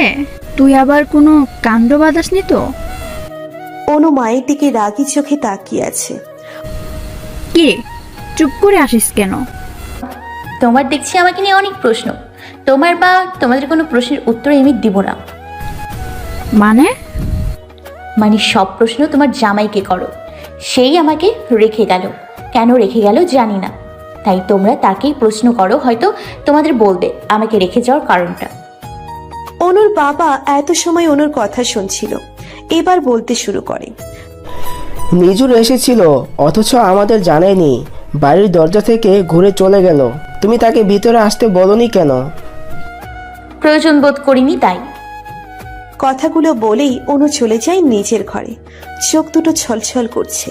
নির্ঝর তাকে এভাবে ছুঁড়ে ফেলে দিয়ে চলে গেল, এই নাকি স্বামী? আজ দুদিন হলো নির্ঝরের সাথে অনুর কথা হয়নি। নির্ঝর একটিবারের জন্যেও অনুকে ফোন করেনি। অনুও ফোন করার প্রয়োজন বোধ করেনি। যে কথা বলতে চায় না তাকে জোর করার প্রয়োজন নেই। অনু বারান্দায় চা হাতে দাঁড়িয়ে আছে। মনটা যে বড্ড খারাপ। বোধহয় এই আজকেই নীরার আকদ। ইস, যদি থাকতে পারতাম। অনুর বুকে বড্ড অভিমান জমেছে নির্ঝরের উপর। একেই তো এভাবে রেখে গেল, তার উপর একটি বারও খবর নিল না। কি প্রেমিক রে বাবা! না না, প্রেমিক তো নয়। প্রেমিক শব্দের অর্থটা অনেক গভীর। প্রেমিক মানে প্রেমিকার মেঘলা আকাশে একটা ছোট্ট সূর্য। প্রেমিক মানে ঘন বর্ষণ, যে বর্ষার প্রত্যেকটা ফোঁটা প্রেমিকার হৃদয়কে ভিজিয়ে দেয়। প্রেমিক মানে প্রেমিক নামে একটা বিশাল সাগর, যে সাগরে প্রত্যেকটা প্রেমিকই হাসি মুখে ডুবে যেতে পারে। আর প্রেমিক মানে ধুর, প্রেমিক নিয়ে এত ভেবে কি লাভ? সে জায়গাটা তো সায়নের ছিল। আর নির্ঝর, সে তো প্রেমিক নয়, সে তো শুধুই স্বামী। আচ্ছা, স্বামীরা কি প্রেমিক পুরুষ হতে পারে না? নাকি বউয়েরা প্রেমিকা হতে পারে না? নাকি তাদের প্রেমিক প্রেমিকা হতে মানা? কে জানে। অনু নিজের মনেই কথাগুলো ভাবছিল।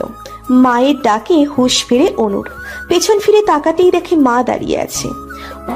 কিছু বলবে? নিজের সাথে কি মনোমালিন্য হয়েছে? অনু মুচকি হেসে জবাব দেয়, যার সাথে মনেরই কোনো সম্পর্ক নেই তার সাথে আবার বাদ দাও সেসব। তাহলে সায়নকে নিয়ে সমস্যা? জানি না। জানো না মানে? নির্ঝর তোমার স্বামী। তো অনু। অনু মায়ের দিকে তাকিয়ে ছলছল চোখে তাকিয়ে আছে। সায়নকে তোমরা কেন তাড়িয়ে দিলে? সায়নকে যে আমি বড্ড ভালোবাসতাম।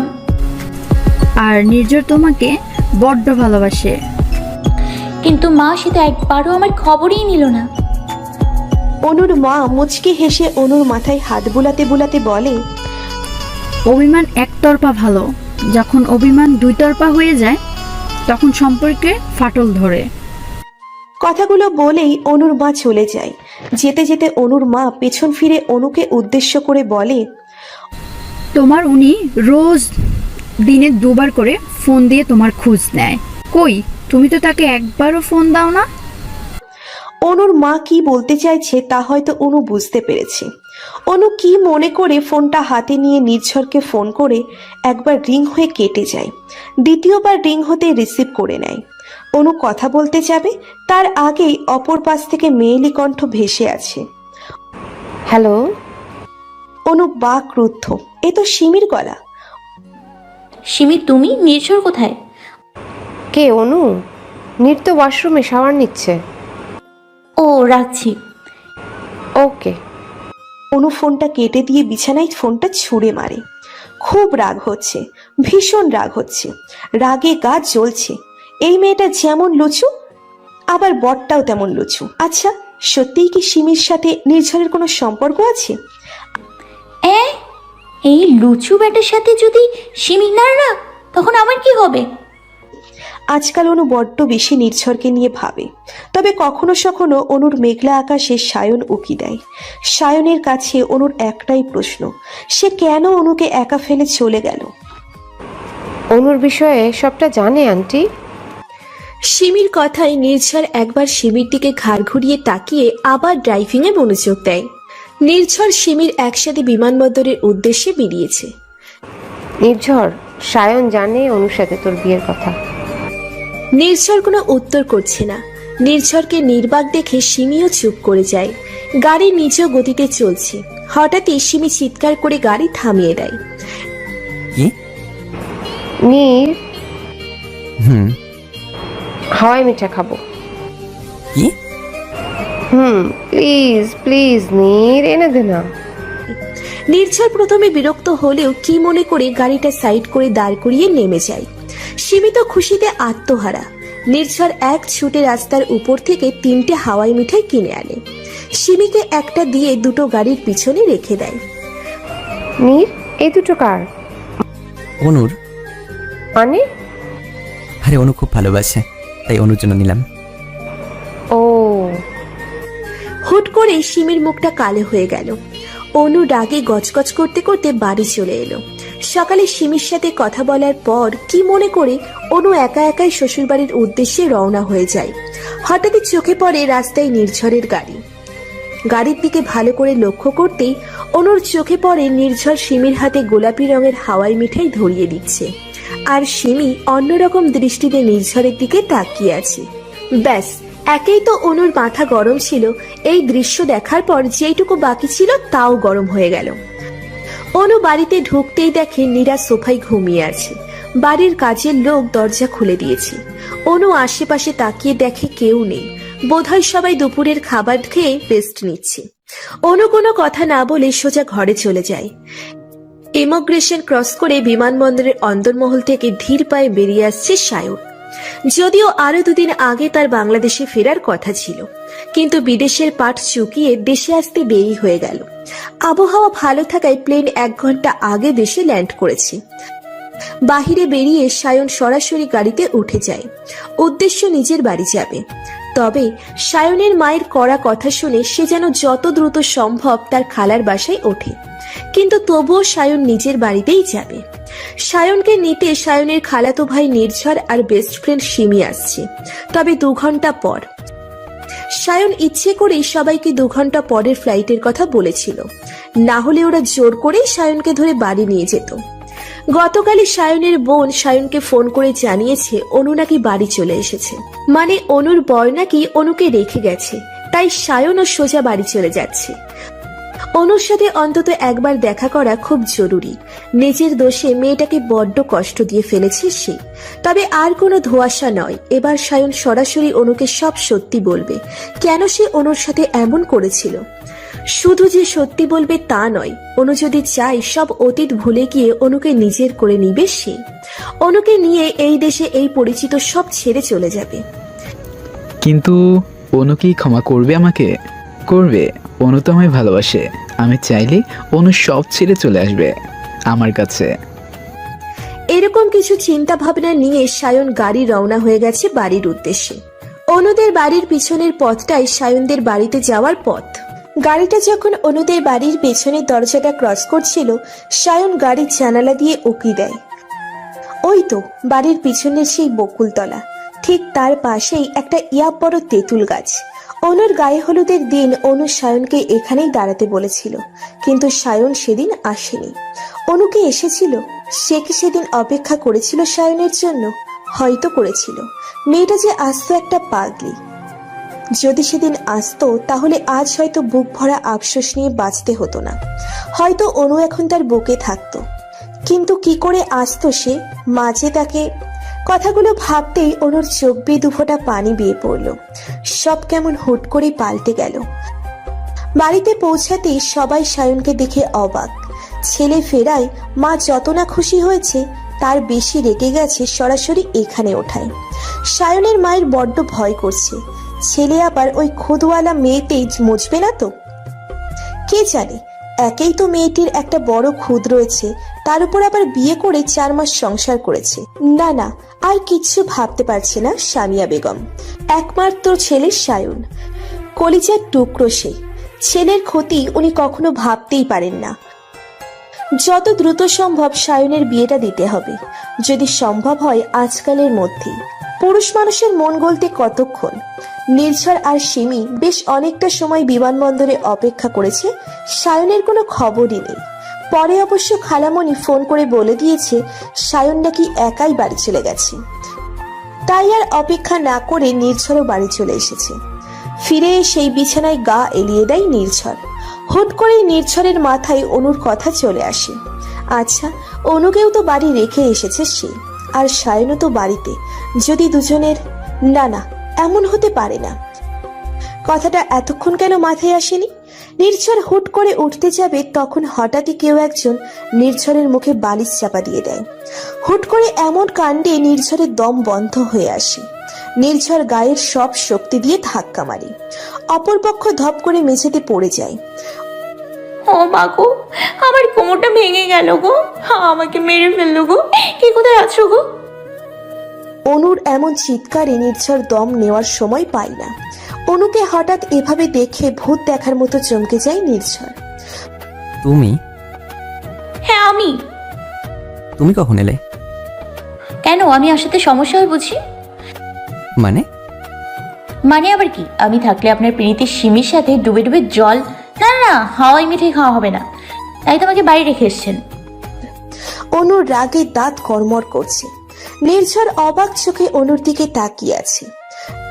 কি হলো, আমাকে তুলুন, দেখতে পাচ্ছেন আমি ব্যথা পেয়ে উঠতে পারছি না। সিমি হলে তো... নির্ঝর ঝটপট গিয়ে অনুকে কোলে তুলে নেয়, তারপর বিছানায় শুইয়ে দিয়ে অনুর উপর শুয়ে পড়ে। তুমি কখন দেখলে আমি সিমিকে হাওয়াই মিঠাই কিনে দিয়েছি? উফ, এত সিমি সিমি কেন করো? একবার তো খবর নেয় না, আমি ফোন দিলে ফোন ধরে সিমি। ও, কোথাও একটা পোড়া পোড়া গন্ধ পাচ্ছে, বোধহয় কিছু একটা পড়ছে। অনু দুম করে নির্ঝরের নাকে একটা ক্লিপ লাগিয়ে দেয়। আউচ! এখন আর পারবেন না। অনু নির্ঝরকে ধাক্কা দিয়ে উঠে যায়। টেবিলে নির্ঝরের ফোনটা বাজছে, আর নির্ঝর বিছানায় বসে নাক ডলছে। ক্লিপটা লেগে নাক লাল হয়ে গেছে। অনু ফোনটা হাতে নিতেই দেখে ফোনের স্ক্রিনে বড় বড় করে লেখা সায়ন। কলটা সায়ন করেছে। বারান্দায় পেছন ফিরে দাঁড়িয়ে আছে অনু, আর অনুকে পেছন থেকে জড়িয়ে রেখেছে নির্ঝর।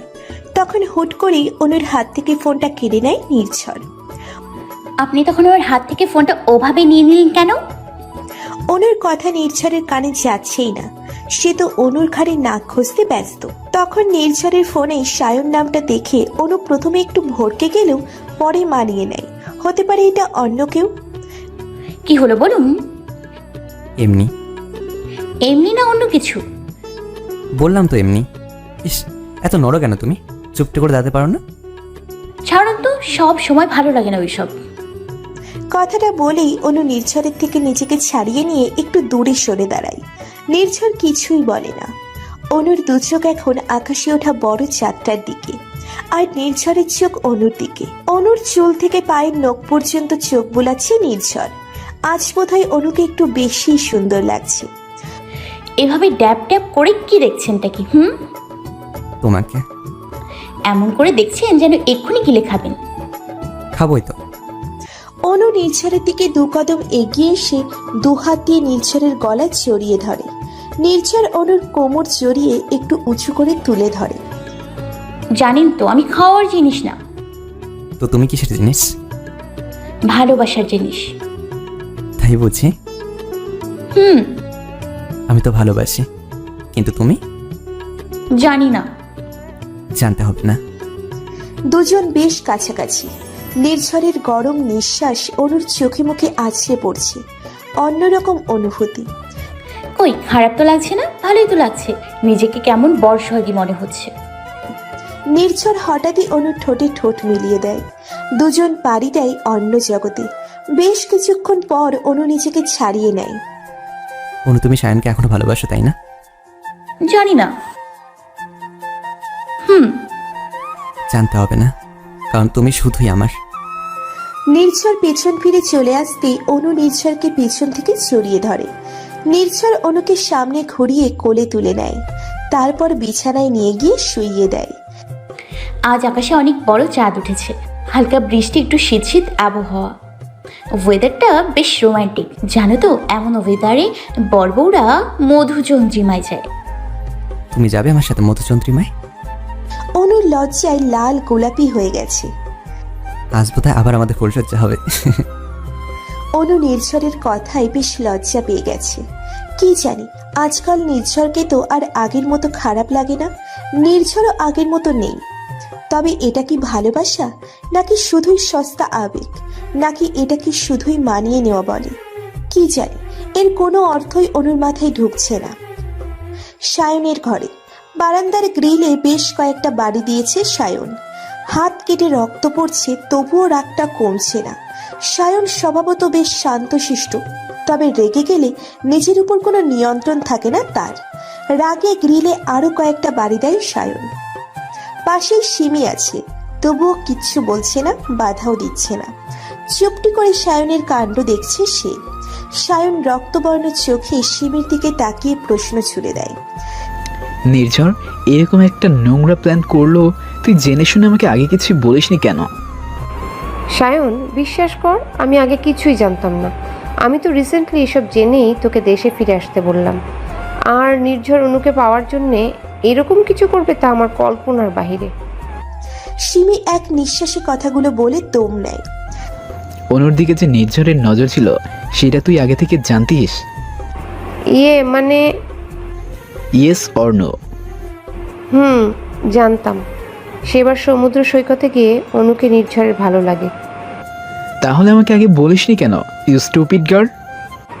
বিশ্বাস কর সায়ন, নির্ঝর যেদিন জেনেছিল অনুর সাথে তোর সম্পর্ক আছে, সেদিন নির্ঝর দমে গিয়েছিল। আমি ভেবেছিলাম নির্ঝর হয়তো অনুকে ভুলে যাবে, কিন্তু অনুকে পাওয়ার জন্য যে নির্ঝর এত কিছু করবে তা যদি জানতাম।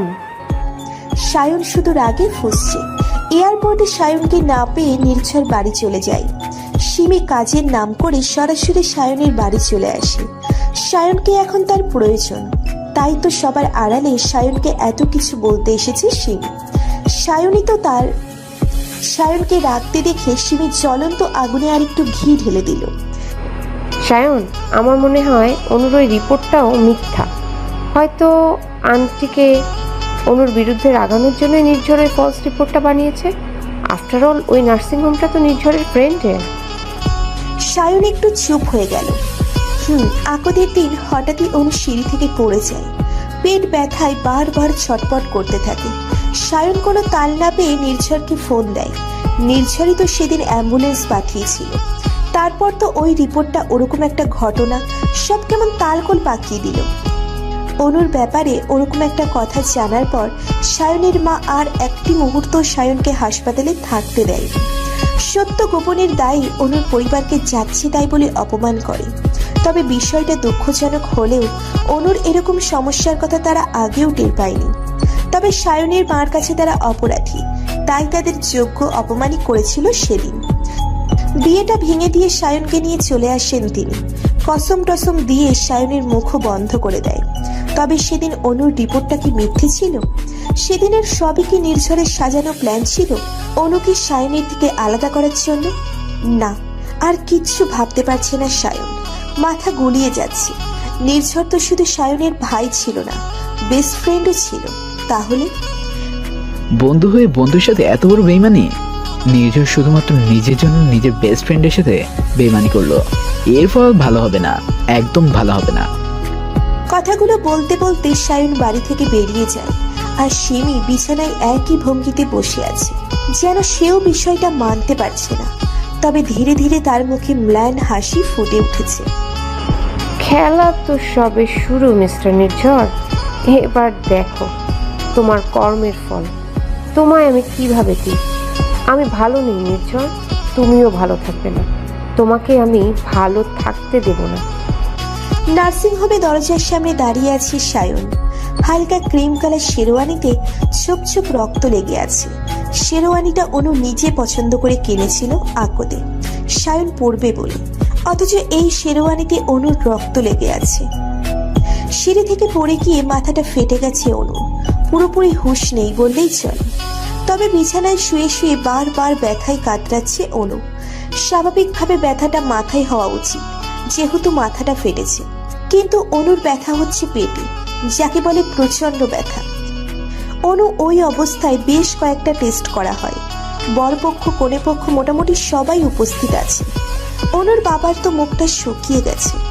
একমাত্র মেয়ের এই অবস্থা, তাও আবার এমন শুভ দিনে। সায়নের চোখ বেয়ে টুপটুপ করে পানি পড়ছে। কোথায় মেয়েটাকে লাল শাড়ি জড়িয়ে বউ সেজে শ্বশুরবাড়ি নিয়ে যাবে তা নয়, বরং হালকা নীল পোশাক পরে হাসপাতালের বিছানায় পড়ে আছে। অনু, তুমি ভালো হয়ে যাও প্লিজ, আমি আর নিতে পারছি না। সায়নের ভাবনায় ছেদ পড়ে ডাক্তার অনামিকার ডাকে। অনামিকা নির্ঝরের ফুফাতো বোন। অনু সম্পর্কে সবটাই জানে সে। অনামিকা সায়নকে ডেকে বলে, সায়ন, পেশেন্ট সম্পর্কে কিছু কথা ছিল, সেগুলো কি তুমি আলাদা শুনবে নাকি সবার সামনে? পাশ থেকে সায়নের মা উঁচু স্বরে বলতে থাকে, এখানে অনুর পরিবার উপস্থিত রয়েছে, তাই অনুর সম্পর্কে সবটা জানার অধিকার তাদেরও রয়েছে। তুমি সবার সামনে বলো। সায়ন, তুমি কি অনু সম্পর্কে আগে কিছুই জানতে না? মানে? সবগুলো কৌতূহলী চোখ ডাক্তারের দিকে। তাহলে শোনো, প্রত্যেকটা মেয়ের শরীরের একটি গুরুত্বপূর্ণ অঙ্গ হলো ভ্রূণথলি, যেখানে মেয়েরা মানব ভ্রূণকে ধারণ করে। কিন্তু এক্ষেত্রে সমস্যা হলো, একটু থেমে গিয়ে, কি? অনুর সেই ভ্রূণথলি তুলনামূলক অনেকটাই ছোট, সন্তান ধারণের জন্য যথেষ্ট নয়। তাই অনু চাইলেও সন্তান ধারণ করতে পারবে না। ডাক্তারের মুখে কথাটা শুনে সায়নের পায়ের নিচ থেকে যেন মাটি সরে গেল। কি বলছো কি আপু? রিপোর্টে তাই লেখা আছে। সায়ন ধপ করে ফ্লোরে বসে পড়ে।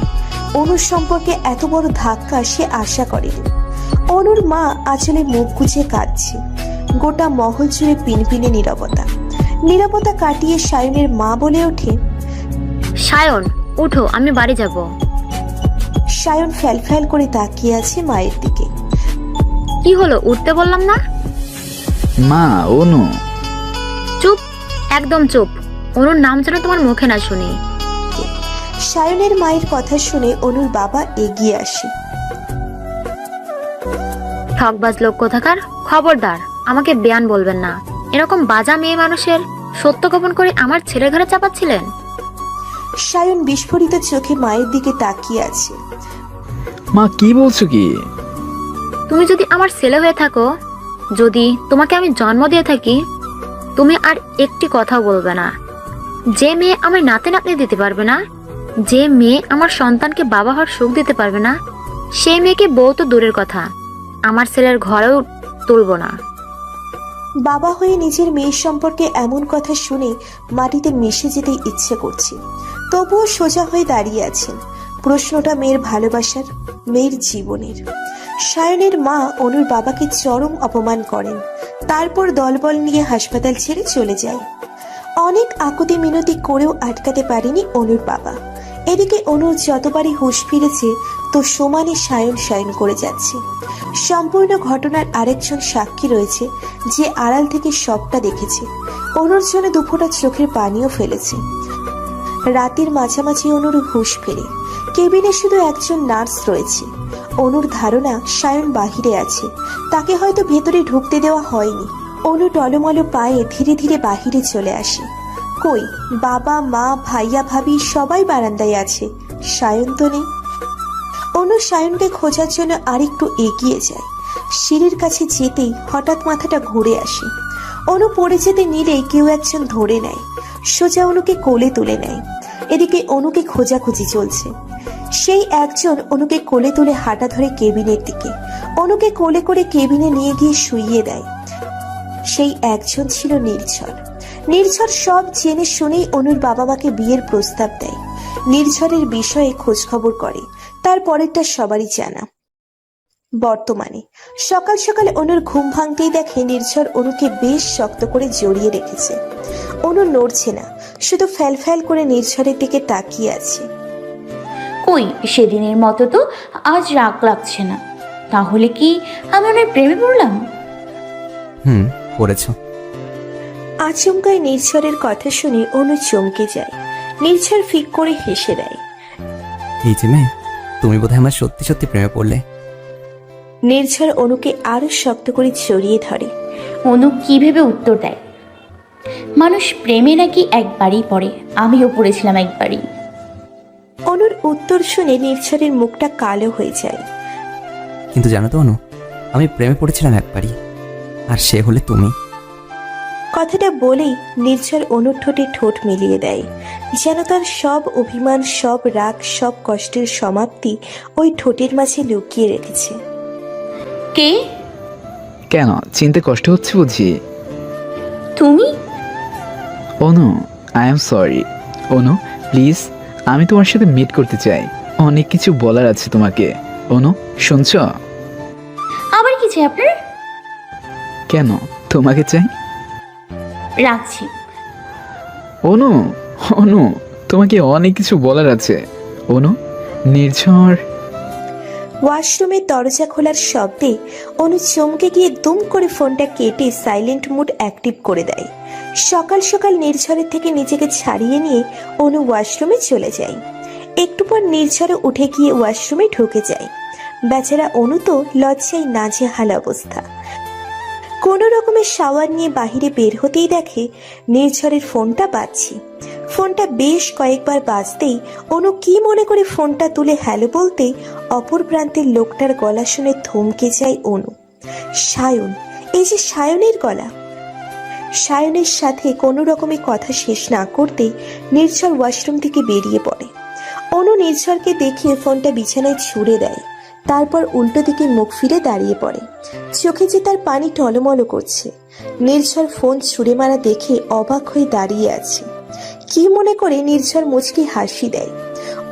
কি ম্যাডাম, আপনিও কি বাঙালি বউদের মতো বরকে সন্দেহ করা শুরু করলেন নাকি? না মানে, এই যে বড় ফোন চেক করছেন, কি ব্যাপার? কি হলো? আমার ফোনে কিন্তু কোনো গোপন কিচ্ছু নেই। অনুকে সামনের দিকে ফেরালে নির্ঝর দেখে অনুর চোখ লাল হয়ে আছে। অনু, তুমি কাঁদছিলে? না মানে। কেন? কি গো, তোমরা আজকে দরজা খুলবে না নাকি? সারাদিন ঘরের ভেতর দৌড় দিয়ে রোমান্স করবে? সিমির ডাকে বেশ থতমত খেয়ে যায় দুজন। অনু একরকম নির্ঝরের থেকে পালিয়ে গিয়ে দরজা খুলে দেয়। তখনই সিমি আর নীরা হুড়মুড় করে ঘরে ঢুকে যায়, কিন্তু বেচারা নির্ঝর পড়ে যায় বিপদে। নির্ঝর ওয়াশরুম থেকে বেরিয়ে প্যান্ট পরলেও শার্টটা পরেনি। অনু সেদিকে হুঁশ না করেই সিমিকে দরজা খুলে দিয়েছে। সিমির চোখ যায় নির্ঝরের লোমস্য বুকের দিকে। এমন একটা বুকই তো সে আশ্রয়ের জন্য চেয়েছিল। শুধু সে কেন, পৃথিবীর প্রত্যেকটা মেয়েই তো এমন একটা বুক চায়, এমন একটা নিরাপদ আশ্রয় চাই। অবশ্য সে তো পেয়েও গিয়েছিল, কিন্তু ধরে রাখতে পারেনি। সিমির চোখে চোখ পড়তেই নির্ঝর লজ্জা পেয়ে যায়। দ্রুত টি শার্টটা হাতে নিয়ে বারান্দায় চলে যায়। এদিকে নীরা অনুর সাথে বকবক করেই যাচ্ছে, কিন্তু সিমির সেদিকে হুঁশ নেই। বারবার সিমির চোখ আটকে যাচ্ছে অনুর গলায় আর ঘাড়ে হালকা লাল হয়ে যাওয়া দাগগুলোর দিকে। চোখটা কেমন ঝাপসা হয়ে যাচ্ছে।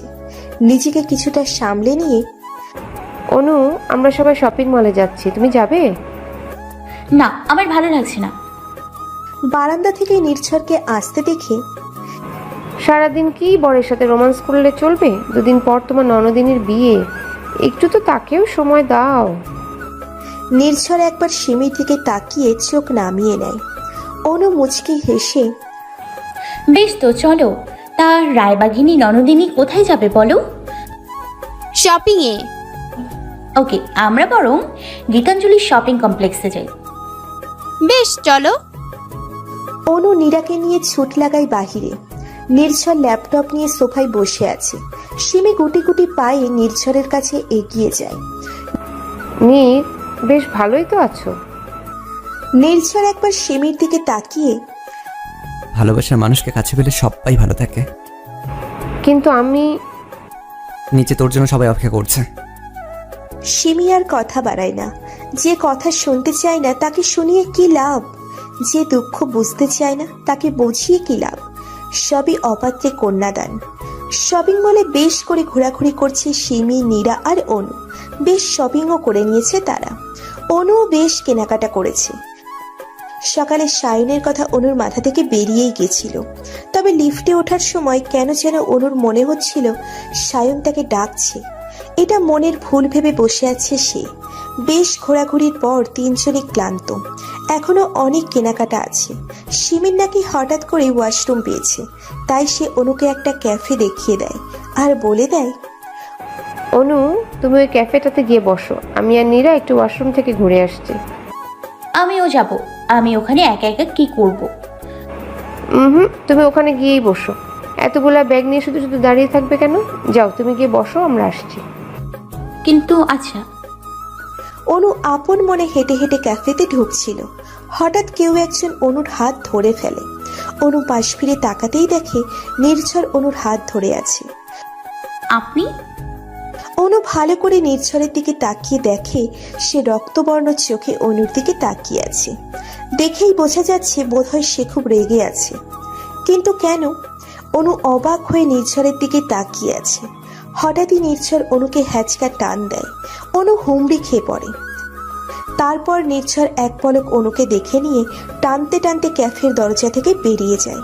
নির্ঝর অনুকে একইভাবে টানতে টানতে গাড়ি পর্যন্ত নিয়ে আসে। অনু বারবার নির্ঝরকে জিজ্ঞেস করছে কি হয়েছে, কিন্তু তার মুখে তো কোনো কথাই নেই। কেউ যেন তার মুখটা সুই সুতো দিয়ে সেলাই করে দিয়েছে। মেঝেতে উবু হয়ে পড়ে আছে অনু। সারা শরীরে মারের দাগ স্পষ্ট। জায়গায় জায়গায় অনেকটা গভীরভাবে কালো হয়ে আছে, আবার কিছু কিছু জায়গায় রক্ত বেরিয়ে জমে গেছে। অনুর হালকা গোলাপি শাড়িটাতে ছোপ ছোপ রক্ত লেগে আছে। অনুর গলাটা শুকিয়ে গেছে, কিন্তু উঠে দাঁড়ানোর মতো জোর নেই। একটু আগেই যে নির্ঝর তাকে পরনের বেল্ট দিয়ে ইচ্ছে মতো পিটিয়েছে, তারই চিহ্ন বহন করছে শরীরের এই দাগগুলো। কিছুক্ষণ আগে শপিং মল থেকে বেরিয়ে নির্ঝর অনুকে ধাক্কা মেরে গাড়িতে বসিয়ে দেয়। অনু বারবার জিজ্ঞেস করছে, কি হয়েছে? এমন করছেন কেন? কি হলো বলবেন তো? নির্ঝর শুধু একবার অনুর দিকে চোখ পাকিয়েছিল। নির্ঝরের চোখ দিয়ে যেন আগুন বের হচ্ছে। নির্ঝরের এমন রূপ দেখতে মোটেও অভ্যস্ত নয় অনু। কেমন জানি ভয় ভয় লাগছিল। সারা রাস্তা আর একটুও কথা বলেনি অনু। নির্ঝরও চুপ। নির্ঝরের গাড়ি সোজা গিয়ে থামে বাড়ির দরজার সামনে। নির্ঝর গাড়ি থেকে নেমে গিয়ে অনুর হাত ধরে টানতে টানতে উপরে নিয়ে যায়। আহ, নির্ঝর লাগছে। কি হয়েছে বলবেন তো? এমন টানাটানি কেন করছেন? নির্ঝর অনুকে ঘরে এনে সোজা দাঁড় করিয়ে একটা থাপ্পড় মেরে দেয়। অনু ছিটকে গিয়ে মেঝেতে পড়ে। তোর সাহসে কি করে তুই আমার ফোন দিয়ে সায়নকে ফোন করিস? অনু মূর্তির মতো বসে আছে। খুব শখ না সায়নের সাথে দেখা করার? খুব ইচ্ছে না পুরনো প্রেমিকের সাথে পালিয়ে যাওয়ার? কি করেছে আমি? ঠকিয়েছিস আমাকে তুই, বেঈমান কোথাকার। এত ভালোবাসলাম অথচ তোর গায়ে লাগে না। না কথা বলতে বলতে নির্ঝর কোমর থেকে বেল্টটা খুলে অনুকে পেটাতে থাকে। অনু না নির্ঝরের কথায় কোনো মানে খুঁজে পাচ্ছে আর না রাগের। নির্ঝর অনুকে ইচ্ছে মতো আঘাত করছে। অনু প্রথমে চিৎকার করলেও পরে জড়সড় হয়ে গেছে। এই নির্ঝরকে তার বিয়ের প্রথম দিনের নির্ঝর বলে মনে হচ্ছে, যে কি তার ইচ্ছের বিরুদ্ধে থাকে। অনুর চোখ দিয়ে পানি পড়ছে। এ কেমন ভালোবাসা? ভালোবাসা বুঝি এমন হয়? ভালোবাসা কি এত হিংস্র হয়? যখন যা ইচ্ছে করা যায়, যখন খুশি কাছে রাখা যায়, আবার যখন খুশি দূরে সরিয়ে দেওয়া যায়, যখন খুশি আদর করা যায়, আবার যখন খুশি ব্যথা দেওয়া যায়, এটাই কি ভালোবাসা? এমন ভালোবাসায় কি তাকে উপহার হিসেবে দিয়েছে নির্ঝর? নির্ঝর নামের এই ছেলেটি কি জানি। অনুর মাথা ঘুরছে। একসময় অনু জ্ঞান হারিয়ে পড়ে যায়। তারপর ভালোবাসার এরকম মানে অনুর জানা ছিল না। তবে নির্ঝর তাকে ভালোবাসার অনেক রকম স্বাদ বুঝিয়ে দিয়েছে। নির্ঝরের এমন নির্মম আচরণের কারণ অনুর জানা নেই। তবে নির্ঝরের করা প্রত্যেকটা আঘাত সে বেশ ভালোভাবেই হজম করেছে, করতে বাধ্য সে। এই কদিনে যে মনের বেশ কিছু অংশ সে নির্ঝরের নামের এই লোকটাকে দিয়ে দিয়েছে। বারান্দায় গিটার হাতে দাঁড়িয়ে আছে সায়ন। কতদিন পর দেশে ফিরেছে সে। অনুর জন্য বুকটা বেশ ছটফট করছে। মেয়েটার মাঝে বড্ড মায়া। এই মায়া কাটানোর সাধ্য তার নেই। ভুল করেই সে ভুল করে ফেলেছে। ছলনায় পড়ে হারিয়ে ফেলেছে সে তার অনুকে। কেন সে সেদিন অনুকে প্রত্যাখ্যান করলো? কেন সেদিন অনুকে নিয়ে পালিয়ে গেল না দূরে? কেন সেদিন হুট করে দেশ ছেড়ে চলে গেল সে? কেন কেন কেন? কথাগুলো বলতে বলতে সায়ন দেয়ালে কয়েকটা আঘাত দিল। এখন এসব ভেবে কি লাভ? যা হারানোর তা তো হারিয়েই ফেলেছে। অনু একবার দেখার অধিকারও তার নেই। এখন শুধু দেখা কেন, অনুকে নাম ধরে ডাকার অধিকারও নেই তার। শপিং মলে অনুর সাথে প্রায় দেখা হয়েই যাচ্ছিল। সায়ন ওই ক্যাফের দরজার সামনাসামনি বসেছিল। অনুও আসছিল, কিন্তু সায়ন অনুর নাম ধরে ডাকতে যাবে তার আগেই একটা লোক এসে অনুকে টানতে টানতে নিয়ে গেল। বোধহয় এই লোকটাই অনুর স্বামী, নির্ঝর চৌধুরী। হ্যাঁ, সব কিছুর জন্য দায়ী এই নির্ঝর চৌধুরী। তোকে কখনো ক্ষমা করবো না আমি, নির্ঝর কখনো না। নির্ঝরের ঘরে অনু দ্বিতীয়বার যখন চোখ খোলে তখন সে বিছানায়, আর নির্ঝর ঠিক তার পাশে বসে আছে। অনু একটু নড়তেই বুঝতে পারে নির্ঝর তার হাত শক্ত করে ধরে আছে। অনু স্পষ্ট স্বরে বলে ওঠে, পানি খাবো। নির্ঝর দ্রুত গিয়ে পানি এনে দেয়। অনু একটু পানি খেয়ে আবার শুয়ে পড়ে। অনু এক দৃষ্টিতে নির্ঝরের দিকে তাকিয়ে আছে। নির্ঝর মাথা নিচু করে বসে আছে। মিস্টার চৌধুরী, হুম। আমাকে বাবার কাছে রেখে আসুন। অনু, আপনি খুব বাজে একটা লোক। অনু, অনু, আমি তোমাকে সত্যি ভালোবাসি। কিন্তু আমি বাসি না। হ্যাঁ, বাসবি না তো? তুমি তো শুধু ওই সায়নকে ভালোবাসবে। তুমি ভালোবাসো বা না বাসো, তুমি শুধু আমার। অনু অবাক চোখে তাকিয়ে আছে নির্ঝরের দিকে। নির্ঝরের গাল বেয়ে দুফোঁটা পানি অনুর হাতে পড়ল। উনি কি কাঁদছেন? কিন্তু কেন? নির্ঝর, অনু তোর থেকে মুক্তি চায়, অনুকে ছেড়ে দে। ও তোর সাথে থাকতে চায় না। এভাবে ধরে বেঁধে আর যাই হোক ভালোবাসাটা হয় না। নির্ঝর শান্ত চোখে সিমির দিকে তাকিয়ে আছে। ছাদে দুই পা গুটিয়ে বসে বসে স্মোক করছিল নির্ঝর। বলতে গেলে নির্ঝর একরকম চেইন স্মোকার। মোটামুটি 1 প্যাকেট সাবার করেছে সারাদিনে। এখন নতুন প্যাকেট নিয়ে বসেছে। এসব বলে লাভ নেই। অনুকে আমি ভালোবাসি। অনু আমার স্ত্রী। মৃত্যুর আগে পর্যন্ত আমি ওকে ছাড়তে পারবো না। তুই অনুকে ভালোবাসিস, কিন্তু সে তোকে ভালোবাসে না। তাহলে কেন জোর করে এভাবে? তাহলে কিছুই না। আজ বাসে না, কাল ঠিকই বাসবে, কিন্তু আমাকে ভালোবাসবেই। এভাবে জোর করে ভালোবাসা হয় না নীর। ভালোবাসার বিনিময়ে ভালোবাসা পাওয়া যায়। সো অনু আমাকে ঠিকই ভালোবাসবে একদিন। যদি ভালোই বাসতো তাহলে বারবার সায়ন সায়ন করতো না। তোর বউ তো ঘুমের ঘুরেও সায়নের নাম জপ। সে তো মনে প্রাণে সায়নকে ভালোবাসে। বাসবে অনু, আমাকে বাসবে। অনু আমাকে একদিন ঠিকই ভালোবাসবে। আমি থাকি বা না থাকি, অনু একদিন ঠিক আমাকে ভালোবাসবে। সায়নের থেকে বেশি ভালোবাসবে আমি জানি। আমি যে ওর স্বামী। কথাটা বলতে বলতে নির্ঝর উঠে চলে আসে। ঘরে অনু একা শুয়ে আছে। ব্যথায় একটু জ্বরও এসেছে। অবশ্য নির্ঝর অনুকে ওষুধও খাইয়ে দিয়েছে। বিষয়টা জুতো মেরে গরুদানের মতো লাগছে নির্ঝরের কাছে। নিজেই বউকে মেরে আবার বউয়ের সেবা করছে। কই, আমি তো তোমাকে মারতে চাইনি, কিন্তু তুমি তো আমাকে বাধ্য করলে। কেন তুমি সায়নের সাথে পালাতে চাইলে? অনু আয়নার সামনে দাঁড়িয়ে আছে। বুকের আঁচলটা একটু সরাতেই ঘাড়ে কিছু দাগ চোখে পড়ল। দাগগুলো দেখতেই মুখে ম্লান হাসি ফুটে উঠল। এগুলো কাল রাতের দাগ, নির্ঝরের ভালোবাসার চিহ্ন। এবার অনু একটু পেছন ফিরতেই পিঠে হাতে নীল হয়ে যাওয়া দাগগুলো দেখতে পেল। এগুলোও নির্ঝরের ভালোবাসার দাগ। একটা মানুষ দুরকম ভাবে ভালোবাসতে পারে, কখনো সোহাগ করে, কখনো আঘাত করে। হায় রে ভালোবাসা। অনুকে আয়নার সামনে দাঁড়াতে দেখে নির্ঝর এসে পেছন থেকে জড়িয়ে ধরে। আহ নির্ঝর লাগছে, ছাড়ুন আমাকে। আমি তোমাকে খুব ভালোবাসি অনু। কি হলো, কথা বলছো না কেন? জানেন তো মিস্টার চৌধুরী, আপনি আমায় দুরকম অভিজ্ঞতা উপহার দিয়েছেন। কিসের? ভালোবাসার। সরি, আসলে এত আসল নকল বুঝি না। যদি বুঝতাম আজ এখানে এভাবে দাঁড়িয়ে থাকতাম না। জানেন তো মিস্টার চৌধুরী, আমি একটু একটু করে আপনার সাথে মানিয়ে নিচ্ছিলাম, আসলে নেওয়ার চেষ্টা করছিলাম।